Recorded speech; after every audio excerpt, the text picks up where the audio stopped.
bullshit.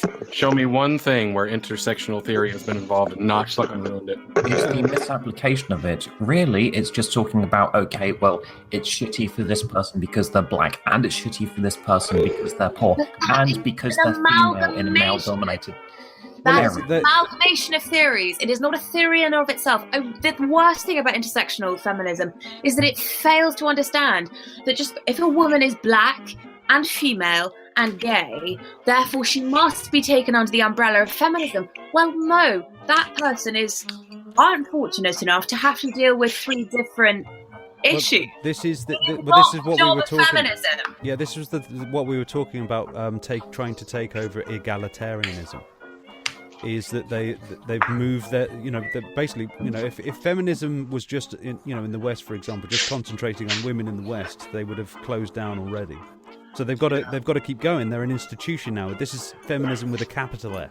And they've decided to keep going instead of looking after people in the Middle East who have no fucking rights and can't drive. They've decided to subsume a bunch of issues. But remember, air conditioning is sexist. Well, I didn't. I remember that in offices. Yeah. Complaining about how cold it is. To be honest, actually, there is a level of sexism there. Just meant to be clickbait. But as I want to just point out that on my Twitter bio, I didn't want to just, say egalitarian. I like to be a smart ass about things, so I put intersectional non-feminist. I just keep it simple. Call myself a courteous asshole. What do I say about the capital F of feminism? Do you know what they've done recently? They've basically written out Erin Pizzey out of the first person of being the first person to set up a women's shelter. Yeah. They've written her out completely. Fuck off. People were writing her out of that shit in the 60s But and they've trying done to it get onto again. everyone around her. They've No, done it's it been again. going on for a long time. Yeah. It's nothing new. They keep on doing it. Honestly, I think one of the major issues is that, a lot of people, especially people like us, have feminism did achieve what it set out to achieve. Women have equal rights. They have to be treated the same. In the West. And yes, there are some, I would say there is, to play the devil's advocate a little bit, there is one thing that I guess you could say, like Black Lives Matter and intersectional feminists, blah, blah, blah. They do have a point. There is, and I'm going to big capital letters, some systematic oppression of certain groups of people. However, it is only systematic, in my opinion, on small microcosm scales. I live in America. I haven't been to the South, but we all know here in America, there are very, very small communities that are very, very isolated down South where it is dangerous to walk around being black. But at the same time, it's just as dangerous to walk around certain areas of Chicago white. There are, down south, and that's more of a problem of in the middle. Okay, ladies and gentlemen. Just to let you know, Fox, you can close down at any time now. Folks, I've just given everybody the link on the side chat there, so we can continue our little debate over there. You guys don't need to move. Where? Yeah, I don't see Yeah, it. you guys don't need to move anywhere. I'm using this particular hangout, so Fox, if you do close down this live thing here, we can just utilize this directly into. Okay, so You've linked audience to the new stream. Yes. Oh, this is cool. Okay, that's pretty clever. All right, I'm going to stop my broadcast now. I feel as if I can do I a don't few think I've seen a minutes. lot. But I'm afraid now your beautiful faces have been taken off, and now it's just your icons. So there. All right, I'm going to head now, so I'll talk to you guys soon. Thanks for coming, mate. Fox. Thanks See you for later. doing this. So yeah. So Robin, what the fuck do I do? You don't have to do anything. Cool. I've done it all for you because I'm the man Don't of worry the your house. pretty head, dear. I'm sorry, I'm a woman. I don't understand technology. Thinking gives you wrinkles. No. Yeah, I do find this intersectional bullshit stupid. Just because you just always try to find it's nitpicking. You're just basically, oh yeah, but what about? It's like, dude, for fuck's sake, we came to an agreement. What the hell is wrong with you? Well, that's part of Well, the problem with seems to be an intersectional attempt. theory. It seems to be an attempt to sort of codify like basic personal considerations of someone else who's helping out. It's like, oh look, here's a gay black woman who's engaged in this women's issue. It's like, Maybe she's also doing other things. Maybe she's got other priorities. Don't be a dick about it, or a cunt about it, or whatever. Well, this is the thing about intersectional theory is that I don't know who mentioned it earlier. It said it was being misapplied or something.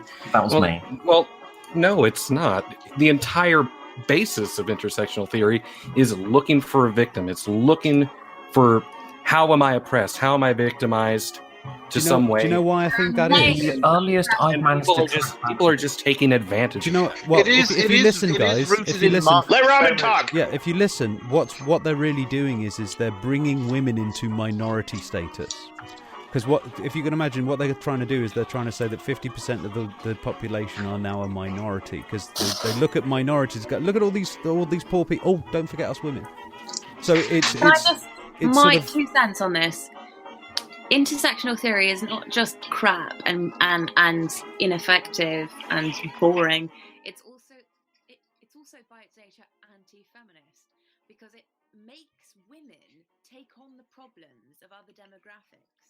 It makes them suffer all of the realities of racism, of transphobia, etc., and says, feminists, this is your problem. One of the primary issues with intersectional theory, to the earliest I've been able to, I found that actually it was originally some brainchild of a couple of intellectuals that were going, right, so there's a bunch of women that have problems and they're complaining to feminists about it, but we're not able to help them because these are not female problems. Instead, it's a mix of problems. Yeah.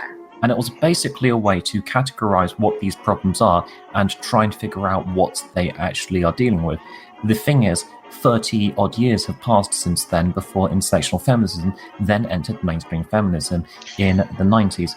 In which case it then started turning into, we have to be feminism and pro-black, instead of you have to be pro-black to help this person as well as being feminist to help this person, because you're helping different aspects. You don't have to not care about the rights of black people to be a feminist, but it is so not useful to pretend that they're all the same problem.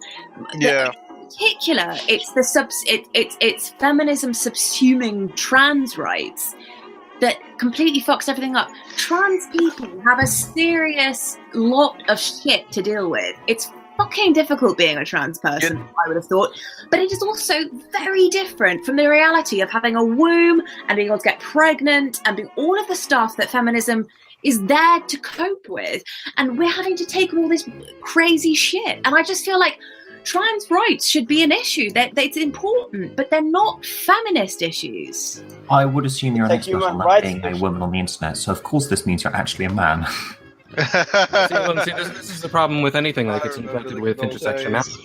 Is that you look at any advocacy group, like you look at feminism advocates for women, you look at Black Lives Matter advocates for blacks, or La Raza advocates for Hispanics, etc., etc. Anytime you start introducing intersectionality into any of these groups, suddenly they all have to take on the responsibilities and the problems of infinitely more groups and and it gets funding. That's the thing. It's taking that funding for all of those groups. Intersectionality essentially it dilutes it. It dilutes it. How are you going to fight for blacks if you have to fight for 50 other people? It's a dilution. So true. Yeah, they have a good analogy for that. The academia may have been legitimate at some point, but it seems to have come from this sort of Marxist feminist or Andrea Dworkin style sort of thing, and then like the modern third wave iteration of that school seems to be this intersectional thing. And all it's done is make a stoner who likes Rome Total War way too much famous. I went to a Vagina Monologues performance, and I bought some souvenirs that people on the chat can see. Vagina evolution. Okay. I actually have a question about Sargon. Also, I bought this one because it's my sense of humor, of course. I would rather not ask you about your vagina. Thank you very much. Oh, come on. The badge tells you. The badge compels you. The power of the badge compels you. It's probably, but I can only presume it's probably very loose. I believe Mouth had a question, and he was polite enough to actually ask a question. So let's give him a go. So I've been hearing you guys kind of bagging on Sargon. Doesn't bother me. He fight his own battles. I enjoy his content, Not saying I agree with everything he says, obviously. I guess I really want to ask you a question, Robin. What is your main issue with Sargon? Because I've heard little snippets and I've seen you on Twitter. I've never actually heard like a decent explanation of why you're not a big fan of what he's been up to, I guess. Well, first of all, I've been one of his biggest fans. Oh, okay. And to watch somebody basically throw away their own principles for simply winning and turning into exactly what they professed to hate, which is a culture warrior. Good evening, guys. And He is now fighting a culture warrior, very much like Alex Jones is fighting an info war. Robin? I gotcha. So he's lost his way. And I've been trying to help him as best as I can. I've tried to plead with him, and that hasn't worked, so I try to use exactly the same method that he thinks he can get through to other people with, which is mockery and questioning. That doesn't seem to work at all. Now I'm beginning to think that he is, in fact, the enemy of reason. Have you tried shouting leftists at him until he listens to you? Has he? Is this about the Milo thing that he did when he started posting very questionable sources for the information he uses? He used 4chan posts and started leaking, talking about all these Not weird. Not just stuff. that, Brexit as well.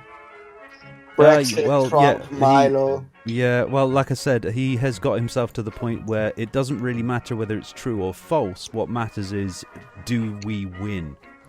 You mind if I weigh in on Brexit real quick, even though I'm a filthy Yank? Yeah, I was just about to say, the reason that is such a dangerous thing is that it is basically saying right or wrong. It doesn't really matter as long as Before you weigh in on Brexit, I would like to apologize to this stream because I said to I forget your name, guy with the headset and the cat. I forget your name. I said to you right before the Brexit vote that I thought it was going to be a good thing. I could not have been more wrong on that, and I apologize for saying so.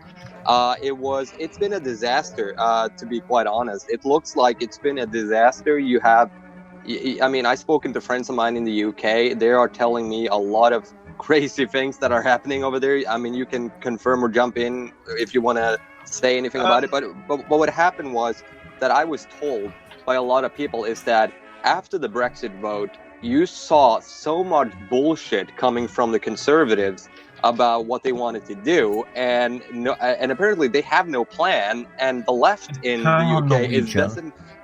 It's actually massively helped our exports because we've sold 2 more hovercraft. Yeah, okay, that joke's getting old now. I was just gonna. Could you let him finish what he was saying, guys? That'd be nice. No, well, he did offer that I could jump in and just add a comment, so I will. And that basically a lot of the objections that, I don't like the EU. I think it needs reform. I'm a member of the Liberal Democrat Party, which has a publicly available dossier on the website about what we want to do to try and encourage reform in the EU. It's going to be a team effort. It's not going to work if the other countries don't want to get involved. And at the end of that effort, then leaving, has to be an option to have any chance of the reform to work.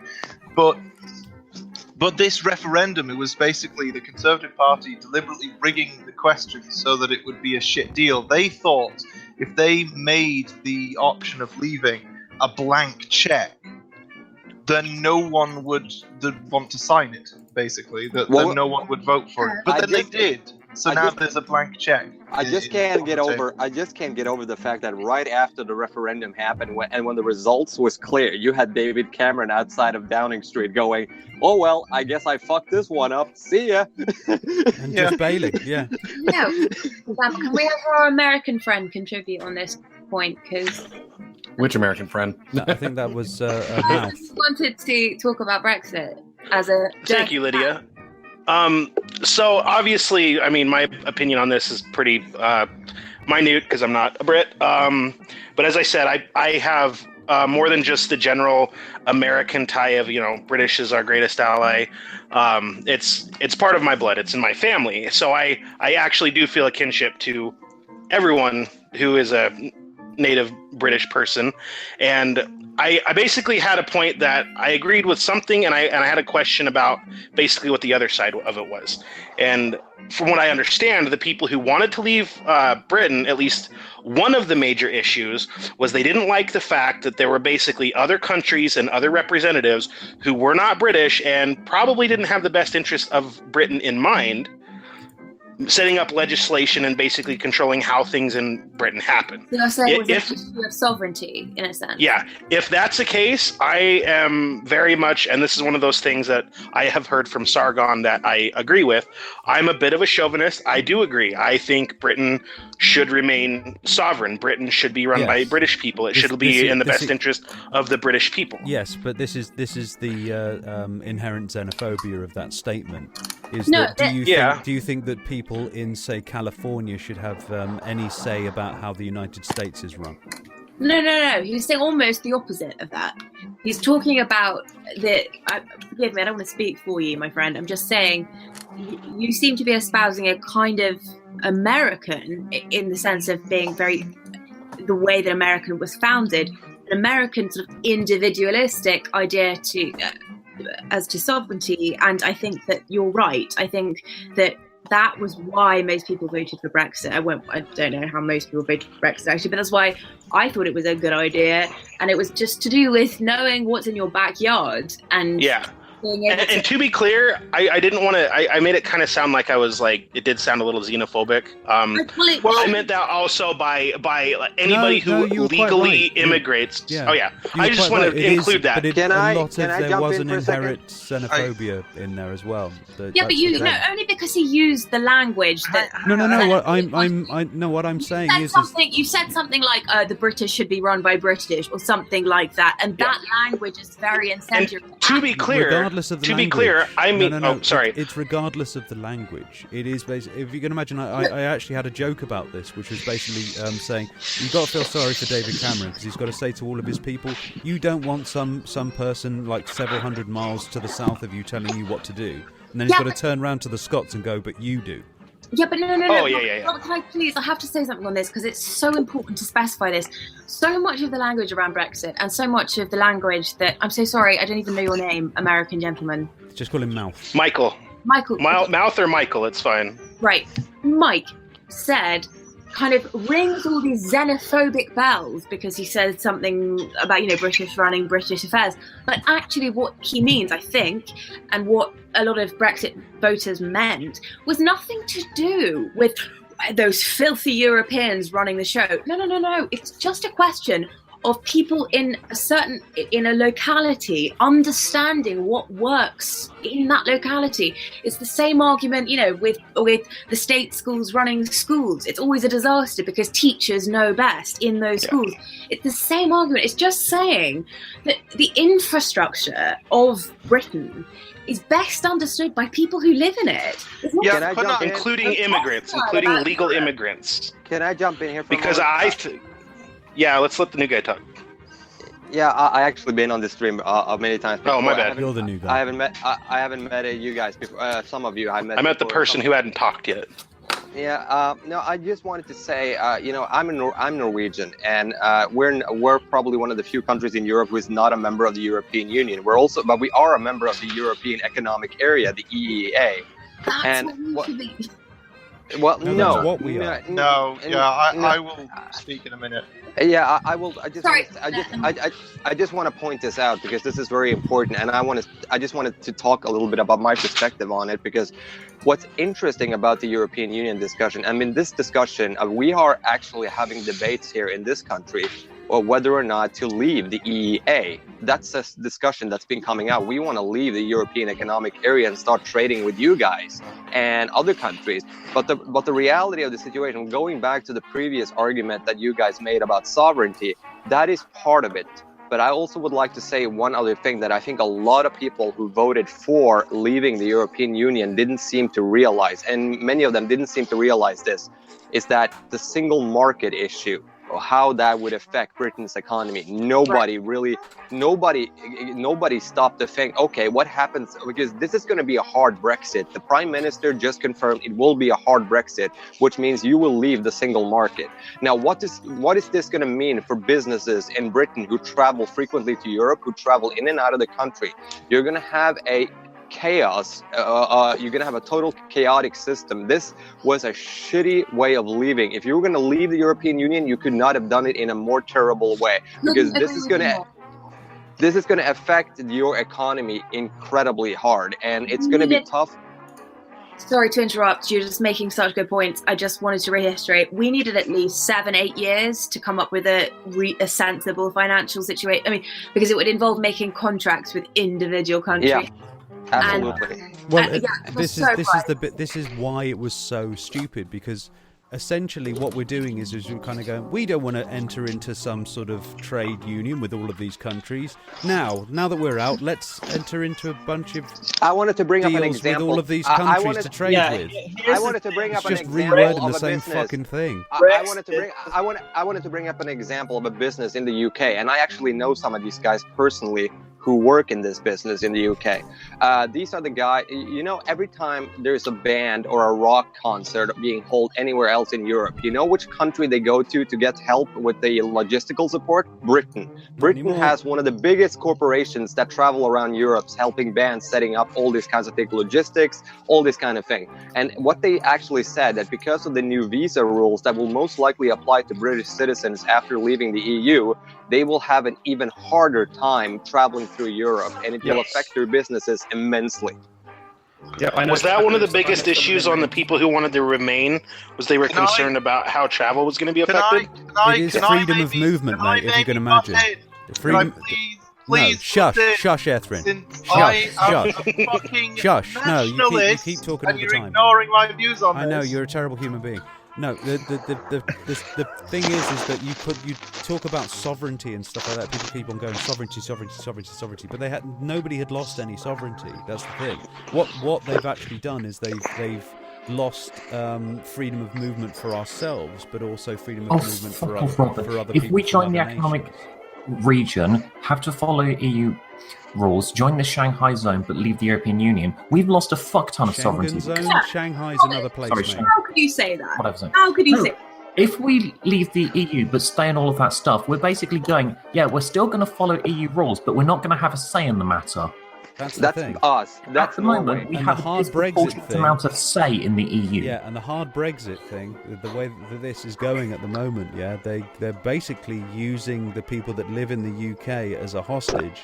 And it's going to be telling the European nations who have more people from the UK than we have people from the European nations as a hostage. Can I just interject at this point? We had no say anyway.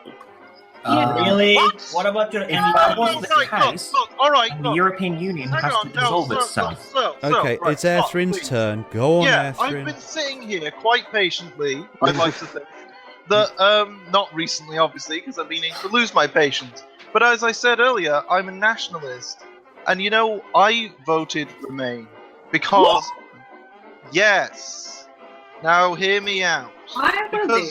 Now, this thing about sovereignty and the idea that we had no power at all, I'm sorry, but if you're going to say that, I'm not going to believe you if you say that you actually checked how the EU works. Okay. Because the leader of that's not hearing me out. Waiting for Let him speak. Because the way it works is that the leader of the countries are the European Council. And every single member of that council has a veto on any legislation. Yeah, the UK can't force things on the EU, but the EU can't force things on the UK. In fact, the concept of a unified EU army is something that the EU tried to bring up a few times, and every time the UK blocked it, even though there was no obligation to participate. It's actually, the UK had the ability to intervene on things that non-UK countries wanted to do. Now, we could have also curbed immigration at any time we liked, but we needed the immigrants. Well, the Yeah. Conservatives, I don't agree No, with there's that. But the Conservatives, there's a law that's been in place for. And what the hell does the and to get back to the UKIP argument, I mean, the stupid people at UKIP basically said, "Oh, the refugee crisis will slow down once we leave the European Union." What the fuck does the refugee people have to do with the European Union? And here's the problem with our position of sovereignty regarding the EU was not any actual implications for sovereignty of membership. It was the implications for sovereignty of having pussified governments that just wanted to bend over and give over to the EU and were not willing to actually put Britain's interests first. The actual legal framework of membership of the EU is not the problem. Categorically, you can check it. Straight bananas, that was the problem. Yeah, and here's the thing with the refugees. The straight bananas thing is the worst example. The best example, probably, is to look at things like fishing industries. You mean the fishing industry that has the UK with the second largest fishing thing apart from Norway? Yeah, exactly. So we've got more than anyone else. Nigel Farage was actually in charge of that council, and he refused to attend the meeting. In charge of it. Sorry, he was one of the key members. He was on it, and he didn't turn up. He basically got whatever he wanted. But that doesn't excuse the fact that the fishery thing is actually an example of EU bureaucratic crossed wires, and that's an example of one of the things I said earlier. That I said I really don't like the EU. I just didn't think that voting leave was the right. You can have either or though, can't you? Because beforehand you were having us basically having the Navy out with our fishing boats, basically, pointing our guns at fucking Iceland. I didn't say we should just have no common fisheries policy. I said that we shouldn't have the one that we've ended up with in the EU. Of course. Farage decided to make sure that was as fucked up as possible so he could complain about it. And here's the thing about the refugee crisis. And here's the thing about that I really fucking hated about when the British complain about it a lot. It's like, who went in Libya and Iraq with the fucking US? Who was the biggest cheerleader? Oh, the UK. So you fuck up the Middle East, you create this massive influx of people, and then when they come to your doorstep, oh, we don't want fucking them. They're not our problem. They're outside the European Union. It is so untrue to say that people who are pro-Brexit are anti-immigration. In fact, we would be able to take on a lot more actual refugees if we didn't have free movement of people within Europe. We'd be able to take on people from countries who actually fucking needed our help. No, I'll agree to help basically any of them if our government wasn't going, oh, refugees are bad, look at the filth column. It's wrong to say that Brexit is innately racist or xenophobic. Yes, No, it wasn't innately racist, it was merely xenophobic. I'm not saying that. I'm simply saying that I fucking hate this entire idea that as soon as the shit comes towards you, you start saying, oh, I didn't fucking cause this problem. Really? You didn't? That's like, I actually agree with that. I actually agree with that to a certain extent. It wasn't written. Hang on, hold on. Here's the interesting. I mean, I agree with that point, but here's the interesting part about all of this. When you take a look at, I mean, I get that a lot of people feel that a lot of EU citizens were coming into the country and stealing their jobs. That was one concern. But the reality is that there is a shit ton of British people in European countries as well doing jobs. And the idea here is that many people, including the NHS, by the way, have nurses from other European countries, from Germany, from France. It's insane. What the fuck are they going to do now? They don't know yet. I mean, the Prime Minister has no idea. These are people who live and work in the country, who pay their taxes, who go to work every day. They have relationships. And in Germany, in France, in Italy, there's British people working, doing the same fucking thing. And you know what Germany just did? They told every single British person, we will give you a German citizenship so you can stay here. I mean, that says something about the Germans. I agree. That whole aspect of it is distressing. And I'm not saying that every single voter who wanted to go with Leave are xenophobic. But you can't say that there wasn't a lot of xenophobia. Oh no, definitely there were a lot of it. When you've got somebody who literally murdered a Joe Cox, and then is sitting there basically saying Britain first. you know, Oh, yeah. you know, But guys, and it was, also, they were looking at this person that they were a traitor to the country for basically There were a lot siding of in Europe. And we talk to these people all the time. We're friends. What I am worried about now is what's going to happen in the next few months in Europe, because we have an election in Holland, we have an election in France, and Marine Le Pen is leading in France in the polls. She may become the next president of France. And she's as annoying as fucking Farage because, oh no, my She's worse. She is worse. Anybody in a mood to go? Because I want to bring Habib in. Oh, Habib's amazing. Can I just say one more point? The point that was made about... You can say whatever you want to Habib in a bit. The point that was made about Europeans in the UK working as nurses, doing proper jobs, it is not as though we've implied a ban on European immigration just because you restrict the free movement of people. It's not saying... Wait, we don't have free movement of people. Lydia, we don't have free movement of people in Europe. We don't we're not part of the Schengen zone. We're not part of the free movement area. Okay. The policies in which Europeans can come en masse to the UK, if that were prohibited, curtailed in any way, it wouldn't necessarily mean that Europeans couldn't come. I actually agree with Lydia.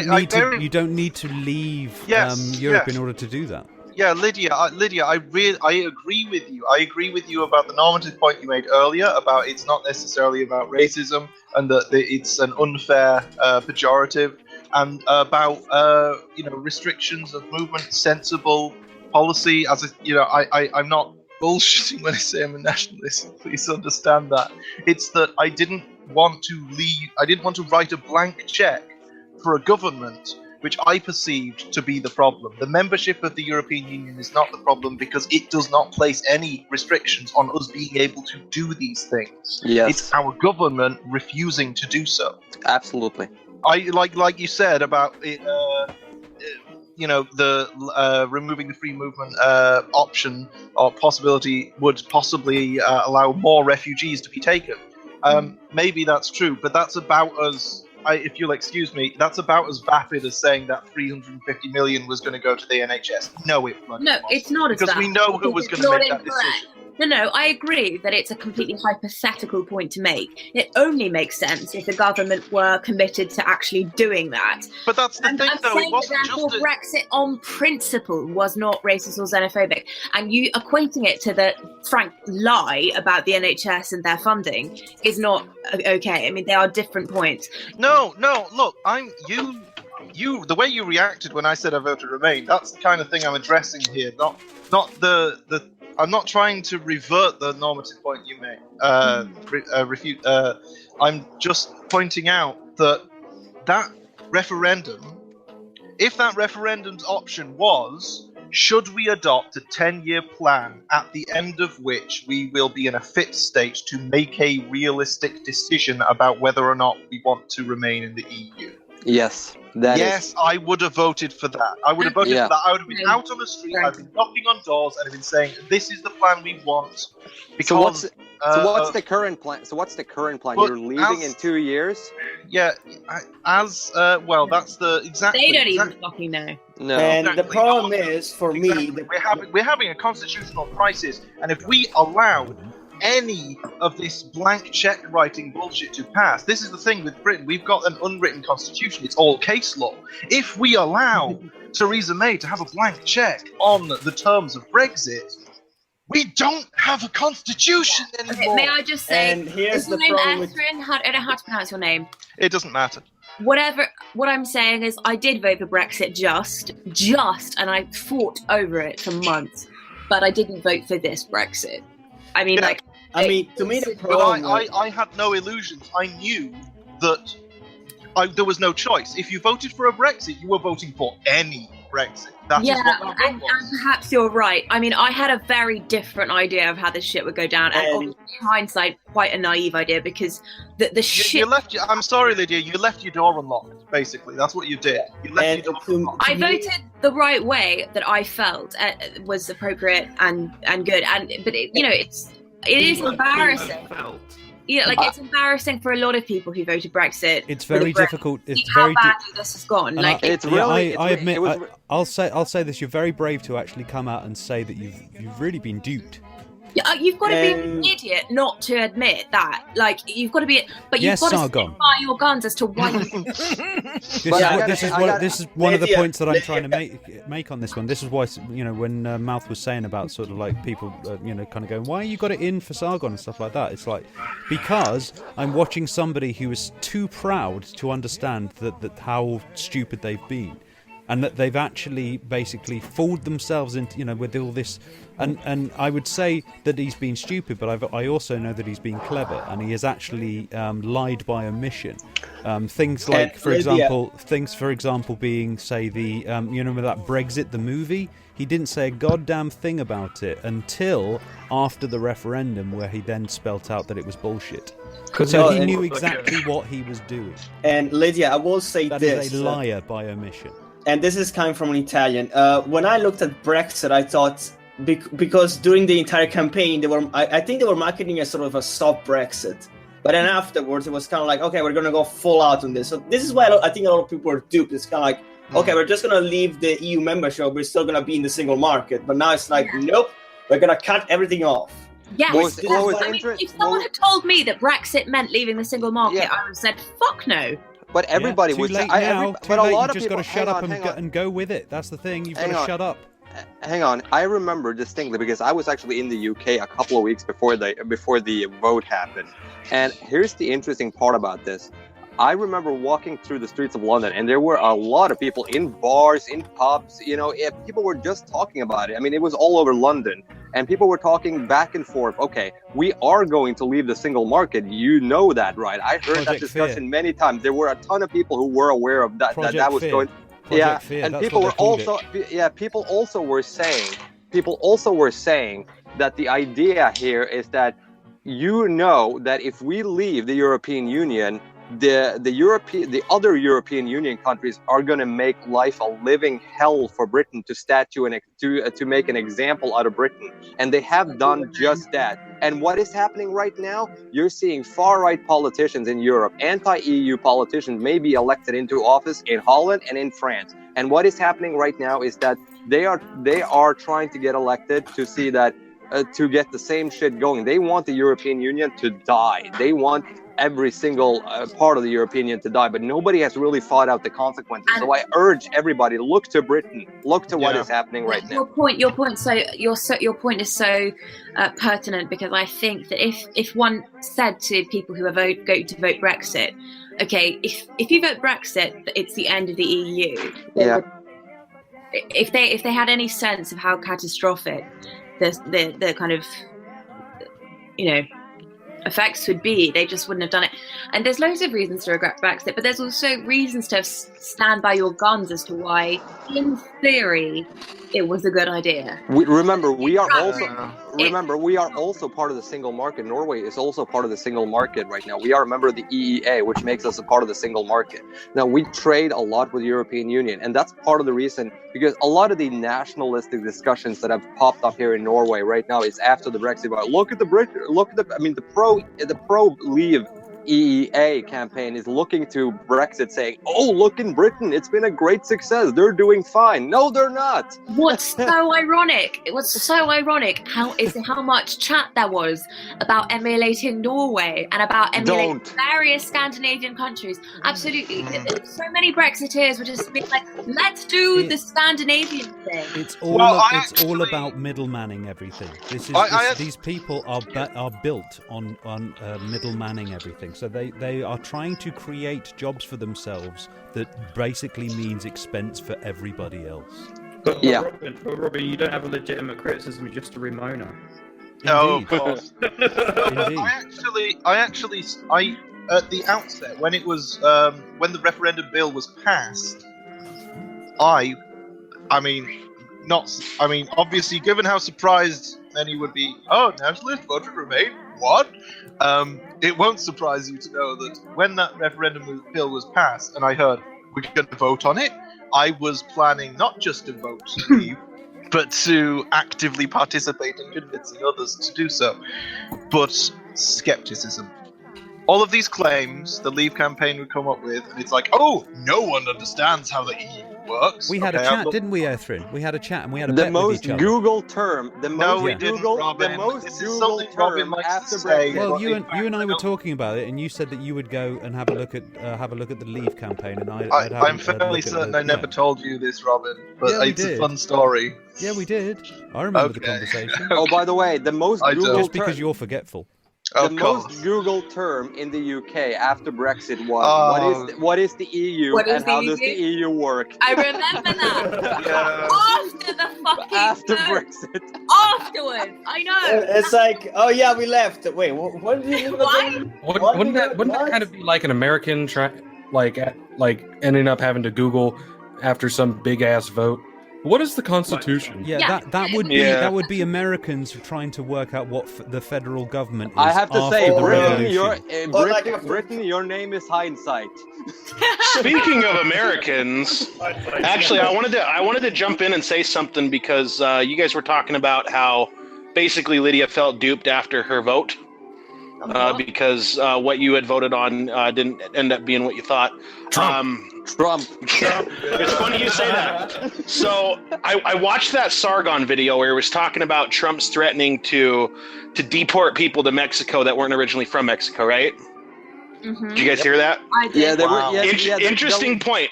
Interesting point. Did anyone else notice? Because what we all know, he's a shithead. He's kind of a jock, douchebag, rich cunt, whatever. But one thing we all know, as much as everyone hates him, what's he really good at? Business, right? No. So there's the story. He's good at hiring people that are good at business. Okay. I'll take that back because I actually don't fucking know. But it's generally accepted. It's generally accepted that he's good at business. It might not necessarily be true, but one thing for sure, he's definitely a sleazy, snaky businessman. Would you agree? Oh yeah. Okay, think about this. He was saying publicly he's accepted. Did you hear? Did you hear? Hold on, about I'm almost done. He's a successful I'm almost done. businessman. That doesn't necessarily mean good. He's successful. That's if you Let him look at finish. his tax returns, then you'd be able to find out. Let him finish. Well, let his me point. let me finish my point real quick. So I was watching that Sargon video, and basically what he broke it down was the news was saying, well, Trump's threatening to deport people who aren't even necessarily Mexicans. And Mexico was like, no, you can't do that. We'll protect our borders. And I started thinking, wait a minute. He did say he was going to make Mexico pay for the wall. And my fucking brain exploded. I'm like, what if this sleazy, snaky motherfucker, that was his whole plan? I'm going to deport, even people from Europe, and Mexico's going to get so freaked out that they're going to build their own fucking wall, and then he's going to stand back and be like, I told you they'd pay for it. Yeah, the law stated. Here's the funny thing about That would be funny. one of the things that came out that was really funny and nobody understood was that the person, it said in a draft memo from the White House that persons who were here illegally, regardless or not if they came from Mexico, would still be deported to Mexico.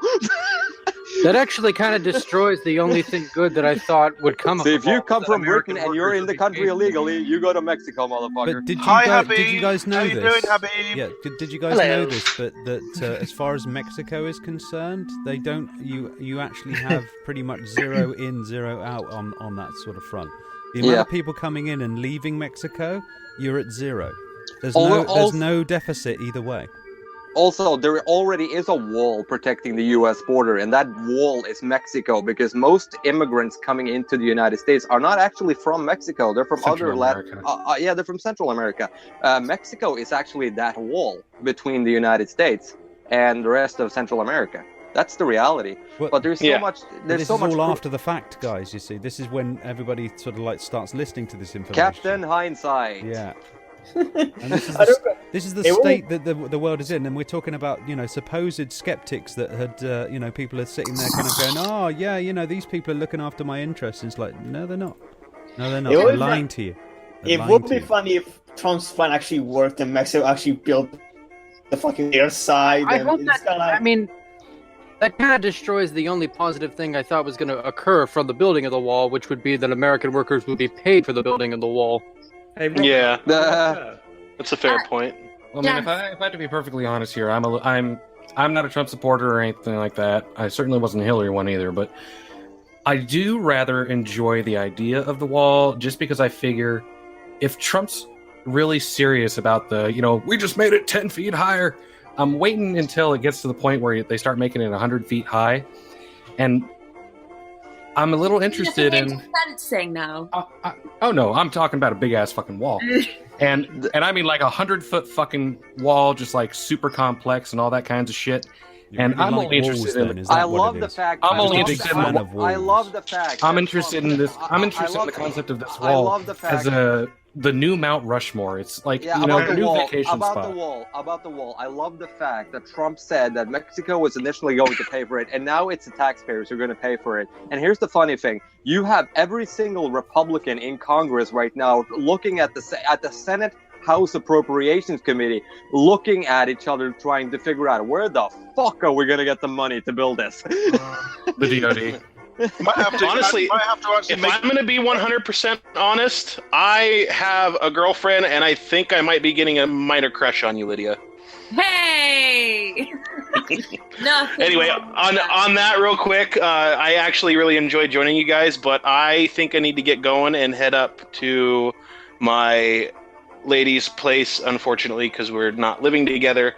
Because life sucks. I'm kidding. But yeah, I'm gonna go see the step kids and my dog and my girlfriend. So again, it's always a pleasure to join you, Robin. You guys have fun. Tap that ass. Bye. I'm sure join the rest of us. Good luck. But yeah, he builds this massive fucking wall, and it's kind of like, what the fuck are we just building? I just look at it like a new Mount Rushmore. I look at it like a new vacation spot, like people from all over the world. Look at that ginormous shadow. I have to chime in right here because here's the thing: like I like to travel and see multiple sightseeing places all around the world. I don't think a wall is very attractive to tourists. Like you can make it attractive. Unless it's the Great Wall of China. Well, yeah, but that's at least decorative. Have you ever been to China? A wall is very attractive to tourists. You can turn it into a cultural heritage marker. Yeah, all you gotta worry about, who cares if it's a big ass wall, as long as you get the aesthetics right. Yeah, I've got a feeling it's going to be more sort of Eastern European type deal rather than sort of like Eastern Asian. I don't think you have paid attention to the way the wall plan went through, because he's like, well, we're going to build a wall in certain spots, and it's going to be more of a fence. You guys, it's been a complete pleasure, but I've got to go to bed. Much love, Lydia. Have a good one, darling. Thanks for coming on. Good night. Bye. Bye. So if you would like to come on the open house and talk some shizzle with us, you know what to do. Send me a little sort of message on Twitter. There we go. Look, at RSOL. Disclaimer: it is now a sausage fest. We've got some room for you guys. You're gonna get a little more room because I gotta take off. But it's been a pleasure, Robin. It's always interesting to come in here and talk to you guys. I've been talking on a lot of streams lately, mostly with Trump guys. So it's interesting to talk to sane people. Bye. Take it easy. Cyril, Lydia, all the females have left. Is it me as Habib and I came in? Oh my god, distortion! Oh god. That blew my eardrums out. What does Milo smell like? Lies. Fucking Skittle terrorism. That's what Milo smells like. Lies. Yeah, that's a bit better. Okay, I'm just wondering, as the Skittle and the Saudi elitist came in, everyone ran away. Just saying. Oh my God, you're a Saudi? No one really wants to link I'm a Saudi. necessarily in a room. No, that guy is Saudi. I'm just kidding. I'm a Saudi. He's a filthy Syrian. Yeah, this is the thing. Most people don't necessarily want to reside unnecessarily in a room with brown people. So exactly. We're not like gin and tonic. We come when you don't expect. They're not brown. They're tannish. Anyway, Saint Clair, nice to have you on, mate. It's wasn't it you that made that lovely table? I may have, yes. I gotta go, guys. It's a beautiful thing, and I really need to get move it into some way of putting it in there. I actually did put some physical based shaders on it, so it looks even better now. Can I take a look? Well, not yet, because I haven't actually done a proper render with it yet. I'm still working on sort of like making, instead of doing sort of like a full-on 360-degree render with it, what I'm going to try and do is make sort of like a doorway type deal with some, some bits and bobs, and maybe put this sort of picture in a little picture frame, and we'll see. We'll see. I've got to try and make a sort of like a classical, like corner of a bar look. That's what I'm sort of like deciding upon, anyway. Oh, well, I'm glad you like it. It'll happen. It's beautiful. It's really well done. Robin, are you suggesting you're going to make the table great? So what did I miss in this whole stream? I mean, I only tuned in when it popped up on Robin's channel. We've all become Nazis now. Oh, nice. Oh, nice. Finally, about time. Well, See, Kyle. Well, okay. Let's recap. This was basically about Milo, about how his fall from grace has been incredibly entertaining for me. Correction, it was supposed to be about Milo. Wait, hold on. He was in grace? Interesting. Yeah. It's an interesting choice of word, Robin. To be fair. Well, he Well, I did coin faggot in history. I did coin the phrase that he was the darling of the Conservatives until they met him. Hello. And that really sort of sinks in for me, And I met this guy quite early on in the whole Gamergate thing, and to be perfectly frank, he was never Gamergate. He was always Culture Warrior, and I kept saying it over and over again. Nobody gave a shit because they were too busy. I mean, I found Milo just to be very entertaining and pissing off the right people. Yeah, and look where it's getting. That's his function. That's what he does, and he knows he's good at what he does, and that's what I look for him for, just pissing off the right people. Yeah, and I'm not interested in pissing off people anymore. Yeah, the politics of spite can get you only so far in this world. And then I've just enjoyed the lols that he's given. Yeah, that's it. Yeah. I mean, I'm 39 now, so I don't really get off that much. Old. Off of watching people who have got emotional issues getting upset. Breaking news. It's Robin pretty fucking doesn't easy. get off. Yeah. I've got a girlfriend, so people kind of go ask, "Do you go to 4chan?" I go, "No, I have a girlfriend." So it's God, Robin, can you imagine? Girlfriend.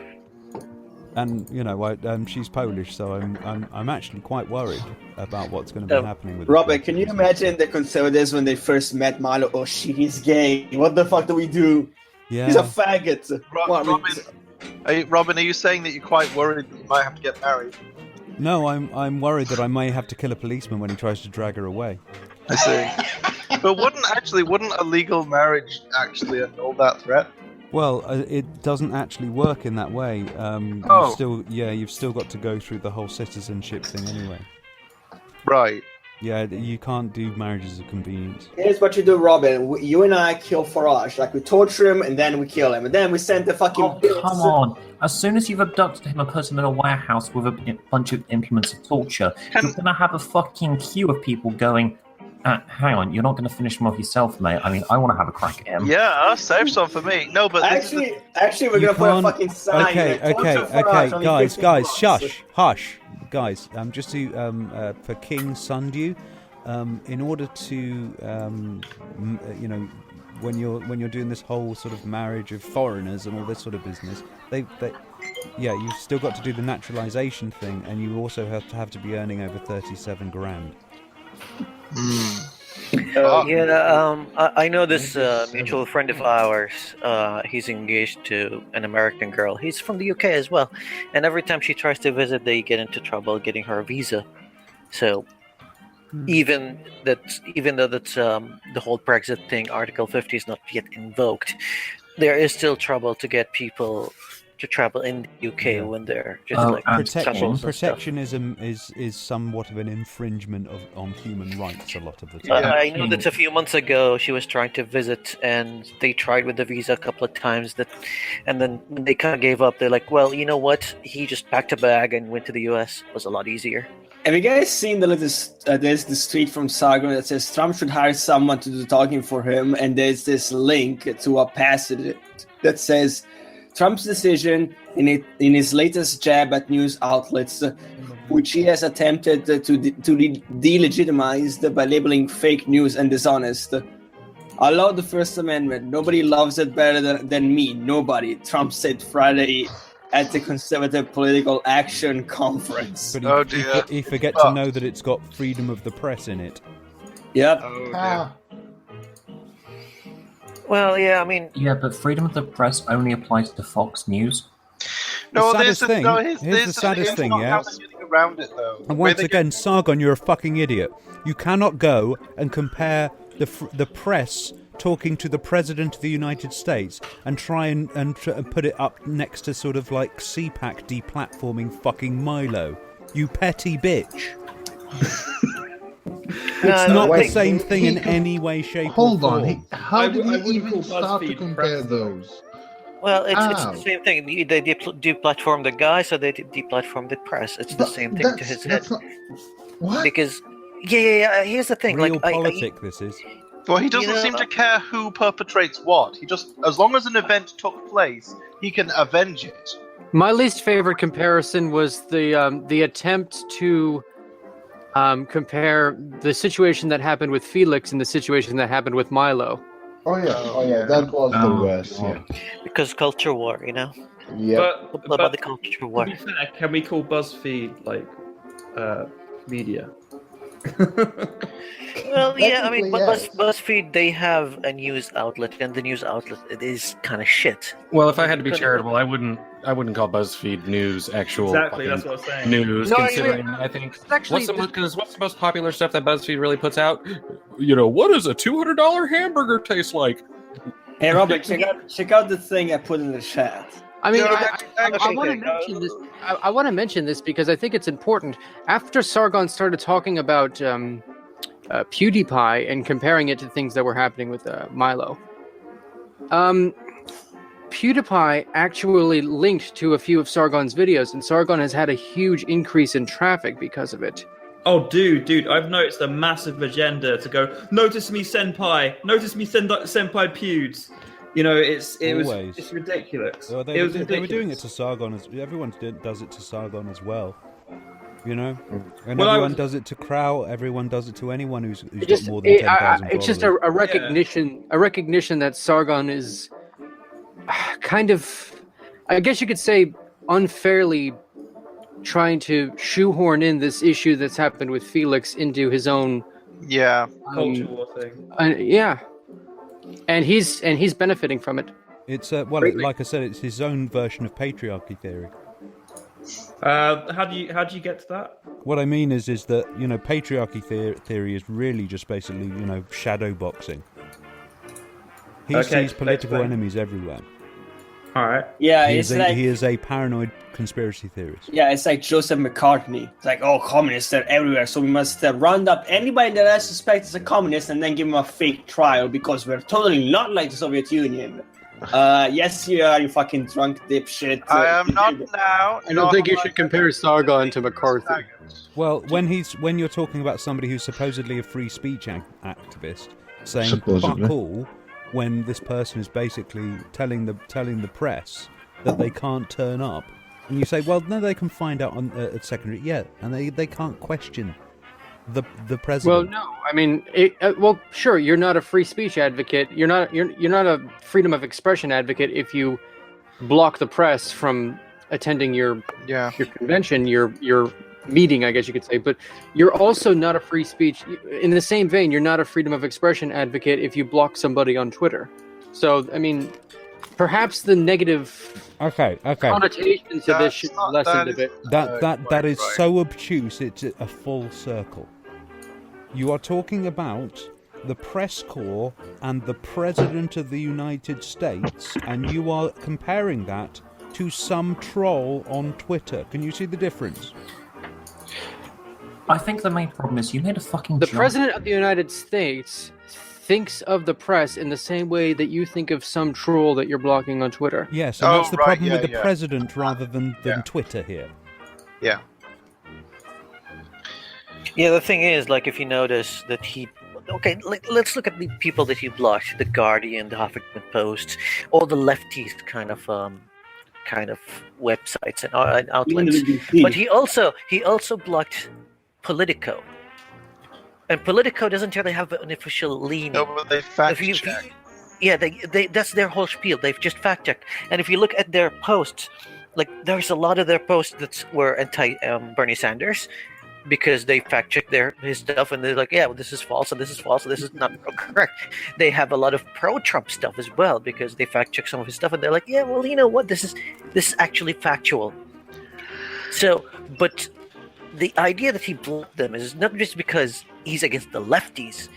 He doesn't want anyone to fact check him or even challenge what he said. And I think after the last press conference that he had, which was quite a disaster because people kept calling him out on the most ridiculous things, like, yeah, I had the biggest win in the electoral college votes, and people are like, actually, no, you did not. That was an embarrassing moment for the guy. So he's like, well, I'm not going to stop being embarrassing because I'm not going to improve myself. Rather, I'm just going to remove anyone who's going to challenge me. And I don't think how's my bullshit he openly. feels embarrassed. I don't think embarrassment is an emotion that he's capable of feeling. No, that's why he gets so angry. Well, that's because embarrassment requires shame. No, he is. He's embarrassed and he feels humiliated when people are like mocking him and stuff. That's why he gets so wound up about it. I can't believe that he's not embarrassed. That it doesn't make any sense. I cannot literally believe that Trump is capable of embarrassment, because I don't think that people calling him out or being mean to him or anything like that is him feeling embarrassed. No, he doesn't feel embarrassed. He just feels he replaces embarrassment with anger. So it's your fault for doing the embarrassing. It's not his fault for getting embarrassed. He's not the one that's made a mistake. You did by calling him out on his bullshit. Yeah, so he feels like someone's doing something to him. But yeah, he's having an emotional response to that circumstance that we would call embarrassment. Right? His feces. But anyway, there's the thing that I've heard a lot of people. Well, I say a lot of people. One person in particular, of course, making a point that just because even if he did allow all of the media to come along, he doesn't have to answer them. So what power do you gain, etc., etc.? Except obviously that press conference demonstrated the power exactly of media that is present, that the president doesn't want to acknowledge. The fact is, everyone knows he's doing that. He can't pretend that he's not, that he's not ignoring questions. He can ignore questions, of course, but the cost, therefore, then, in that circumstance where everyone can turn up, everyone in the press can turn up and ask questions, he doesn't have to answer them. But he does have to tolerate that everyone knows that he didn't. And I think that's a very important part of the equation. He wants to be completely unchallenged. Yeah, I mean, where I come from in Italy, when it comes to this kind of press thing, we usually have this idea that there are three types of meetings when it comes to politics. You have state, party, and private. When it comes to party and private, you can invite whoever the fuck you want. When it comes to state, everything has to be open. The forum has to be open for everybody, because that is a public meeting. Little experiment in one's mind, folks. Imagine if basically Hillary Clinton had been elected and she turned around and basically banned all but just a couple of news agencies. Dude, you don't even have to imagine it. I remember there was a press conference with Obama, and they had all the plaques for the press outlets, and Fox News didn't really get Fox News written there. It's just like the Fox Network. They removed the news word because they were like, they're not worthy of being called news, and everybody went berserk. Just for that? Yeah, he stopped answering their question. He didn't ban them from the press office. He just stopped answering their questions. Oh, give me a break. They went fucking nuts. No. That actually didn't. Okay, I don't really give a lot of credence to that, because you know what happened after that? He had an interview with Bill O'Reilly. So it's like, oh, he stopped answering their questions. So how come there's several interviews with Bill O'Reilly? Well, no. When he decided to stop answering their questions, all of the other people in the press corps went, "You need to answer their fucking questions, because otherwise it's going to come back and that's going to happen to us." Fox News. And at this point, I've got to say, well, looks like asking it was him, going to "Where's happen to your you birth guys anyway. certificate?" You know, but yeah. Yeah, I mean, even Fox News, even though I don't agree with a lot of their shit because they're just a bunch of bullshitters, but even they, it's like in the past week, they stood up for CNN quite a few times. They're like, hey, if you block them, this is not freedom of the press. This is not what the press corps should be like or should be treated. They were able to just like put all their differences aside. They're like, hey, we're going to stand up for the press because, like you said, Robin, it might not be just for their ethical code. It might just be because, hey, if this happens to them, maybe tomorrow is going to happen to us as well. And it's happened anyway. What's going on in the chat at the moment? Something about gamergating Sargon. Carlgate is the thing. I think that was Sargon gamergated. Well, join us next week in the open house. To be honest with you, they're sort of right, because Carl over the last couple of months has really done exactly what a lot of AGGism have done. Is they've sat right behind their friends and basically just this whole business with Candid. Yeah, and it doesn't matter whether it's right or wrong. What matters is the culture war. Yeah, and beloved property says objectivity is a spook. Objectivity is what? A spook.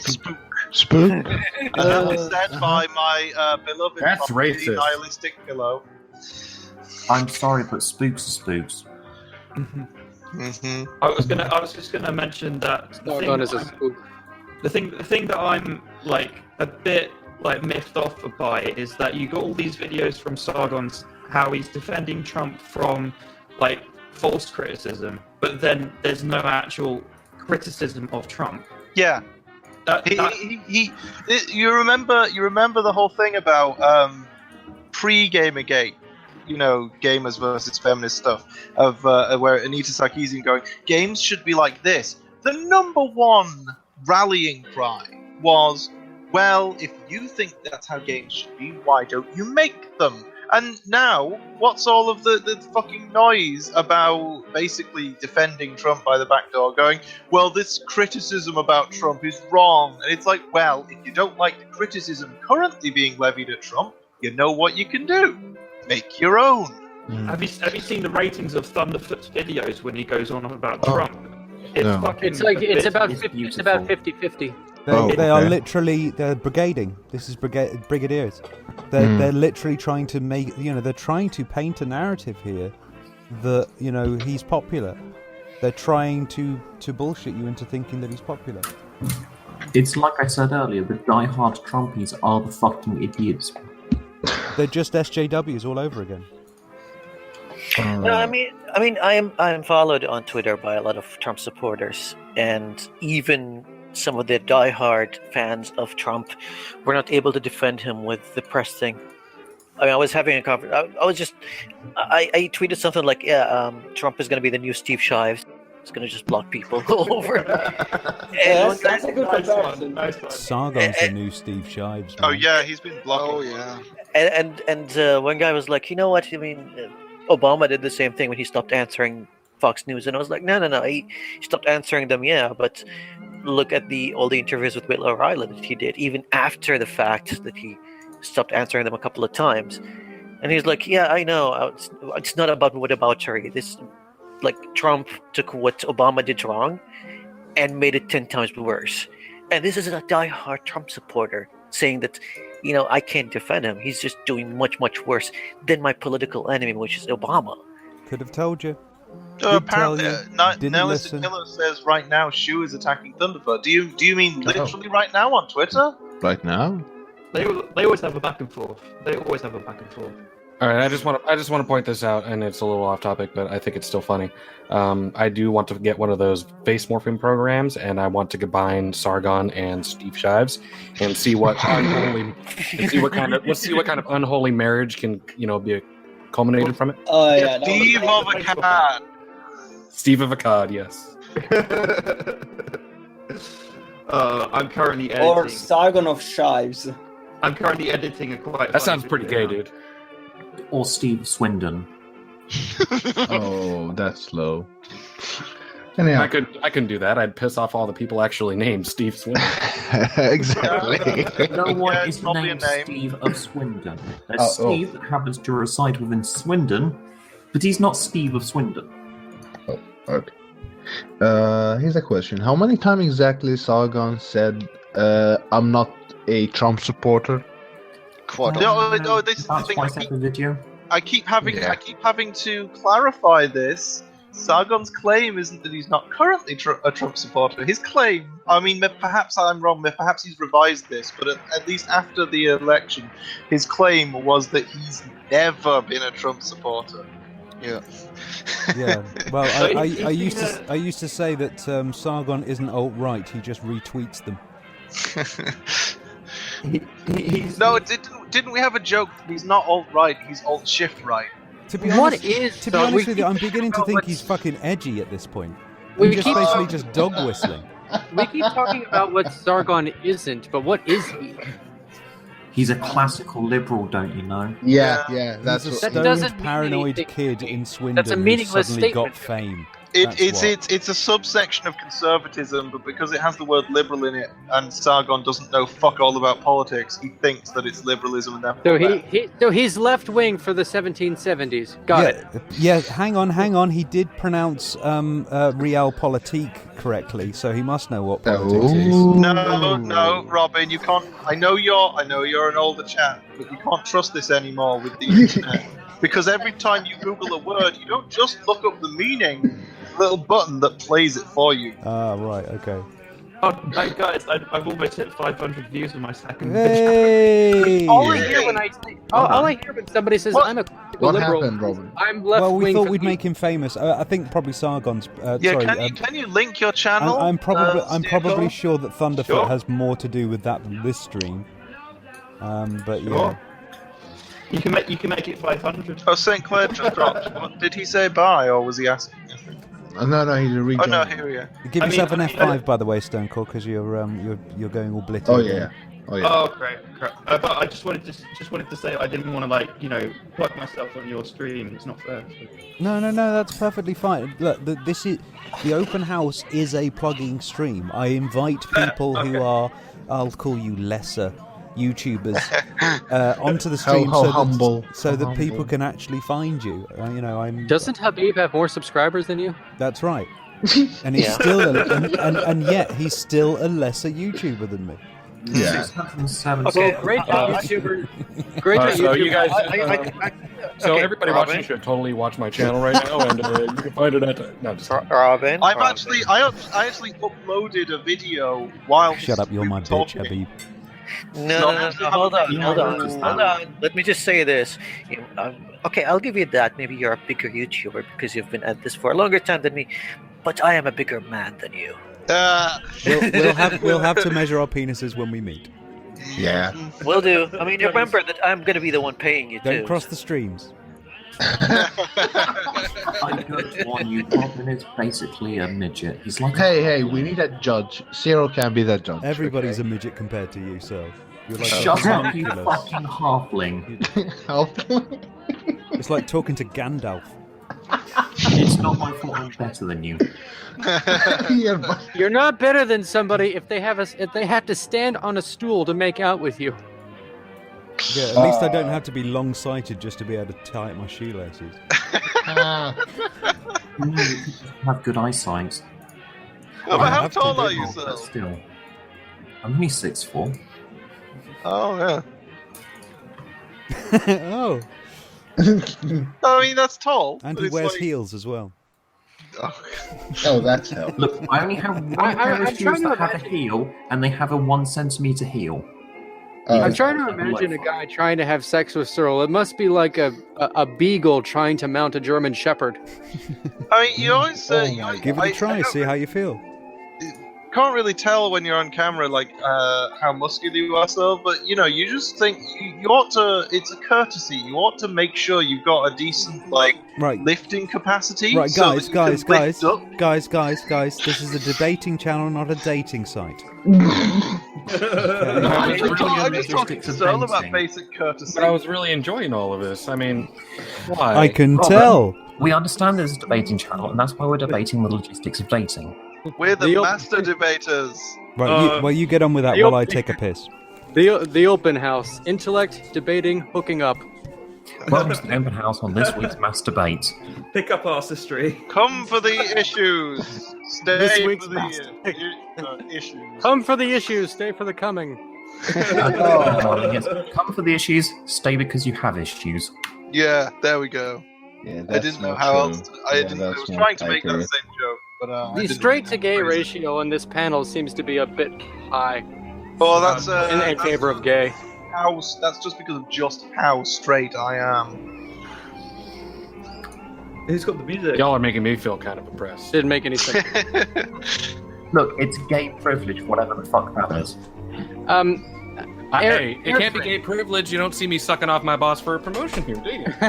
Not yet. Not yet. Airthrin. Is that how I pronounce your name? Airthrin. Oh, you can try. It's how you pronounce it. Can I just call you Patrick since you sound like Baring? Oh god. I don't It's not exactly like My name is Matthew. Is anybody making any sense today? No. Okay, Today, let's talk about LGBT rights in the Trump administration. Oh, okay, go on. I don't want to. Well, he's had he's been There aren't consistent. any. He's been consistent on his support of them, in magazines and things, from what I've read. Until he basically has decided to go back on the whole toilet rule. I don't really care. If you didn't know. I didn't. Honestly, you might not care, but I heard it from a lot of trans people that they do care. It's so bad. I don't get to use the filthy toilet of my choosing, filthy public toilet. Well, if you can imagine, you know that statistic that Milo was throwing around about them being there's a lot of crime associated with LGBT. That's usually because they get the shit kicked out of them when they're in the gents. Well, I don't. Look, I'm a little bit more lenient towards homophobia in general, but I just don't see this as an issue for me. Well, okay. Allow me to illustrate for you then. Basically, forcing someone who is trans, especially someone who is passing, to use a particular bathroom that makes it obvious that therefore just looking at them and they're in this bathroom, well, therefore they're trans. You might as well put a Star of David on someone's lapel. If you're passing, then nobody's going. Hey, if you're passing, then nobody's going to say anything if you enter the other bathroom. But that's what the law is about. Even if you're passing, you have to go and use the bathroom. Nobody can tell unless they say, "All right." No, nobody can tell unless they say, "All right." You have to, And that's why Hold this down is your so pants. fucking ridiculous. Hold down your pants. Yeah, well, that's the thing. What happens if they challenge? What is the procedure here? Nobody's going to challenge it. You can't argue based on. Oh, okay. It has to happen. Magically, it all works out fine. End of discussion. It's not about magic. It's about. What if you can't you're rule trans out. and you're, if Okay, you're trans, Etherin, hush. Let St. Clair say his piece. If you're trans and you're passing, and you use the bathroom opposite the gender you were born with, nobody's going to complain about it. Well, that would essentially be the definition of passing, wouldn't it? But that's going to be subjective as to whether or not you are. But if you look like someone like Blair White, you couldn't. You couldn't Under this you'd law, let that go. Blair White would be legally mandated to use the men's bathroom. Look, I appreciate that maybe it's a bit of a taboo thing to point out, but I don't actually think Blair White looks like a natural-born female. She's never seemed totally passing to me, Well, I don't. Well, I could talk to somebody who I could point out somebody who was a natural-born female, like Red Frog, and say they don't look like a natural-born female. Well, there you go. Here's the deal, guys. You might want to look at something. Doesn't mean people aren't going to do it. I'd like you to all Google Senate Bill 6548 right now.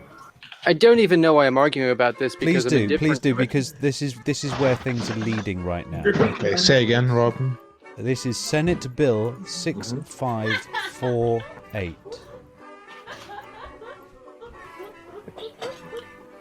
from the Washington State Legislature. Mm-hmm. I'll put the link in the site because you're too lazy for that. Yeah, let's not talk about that. Substitute bill or original bill? Is this the correct one?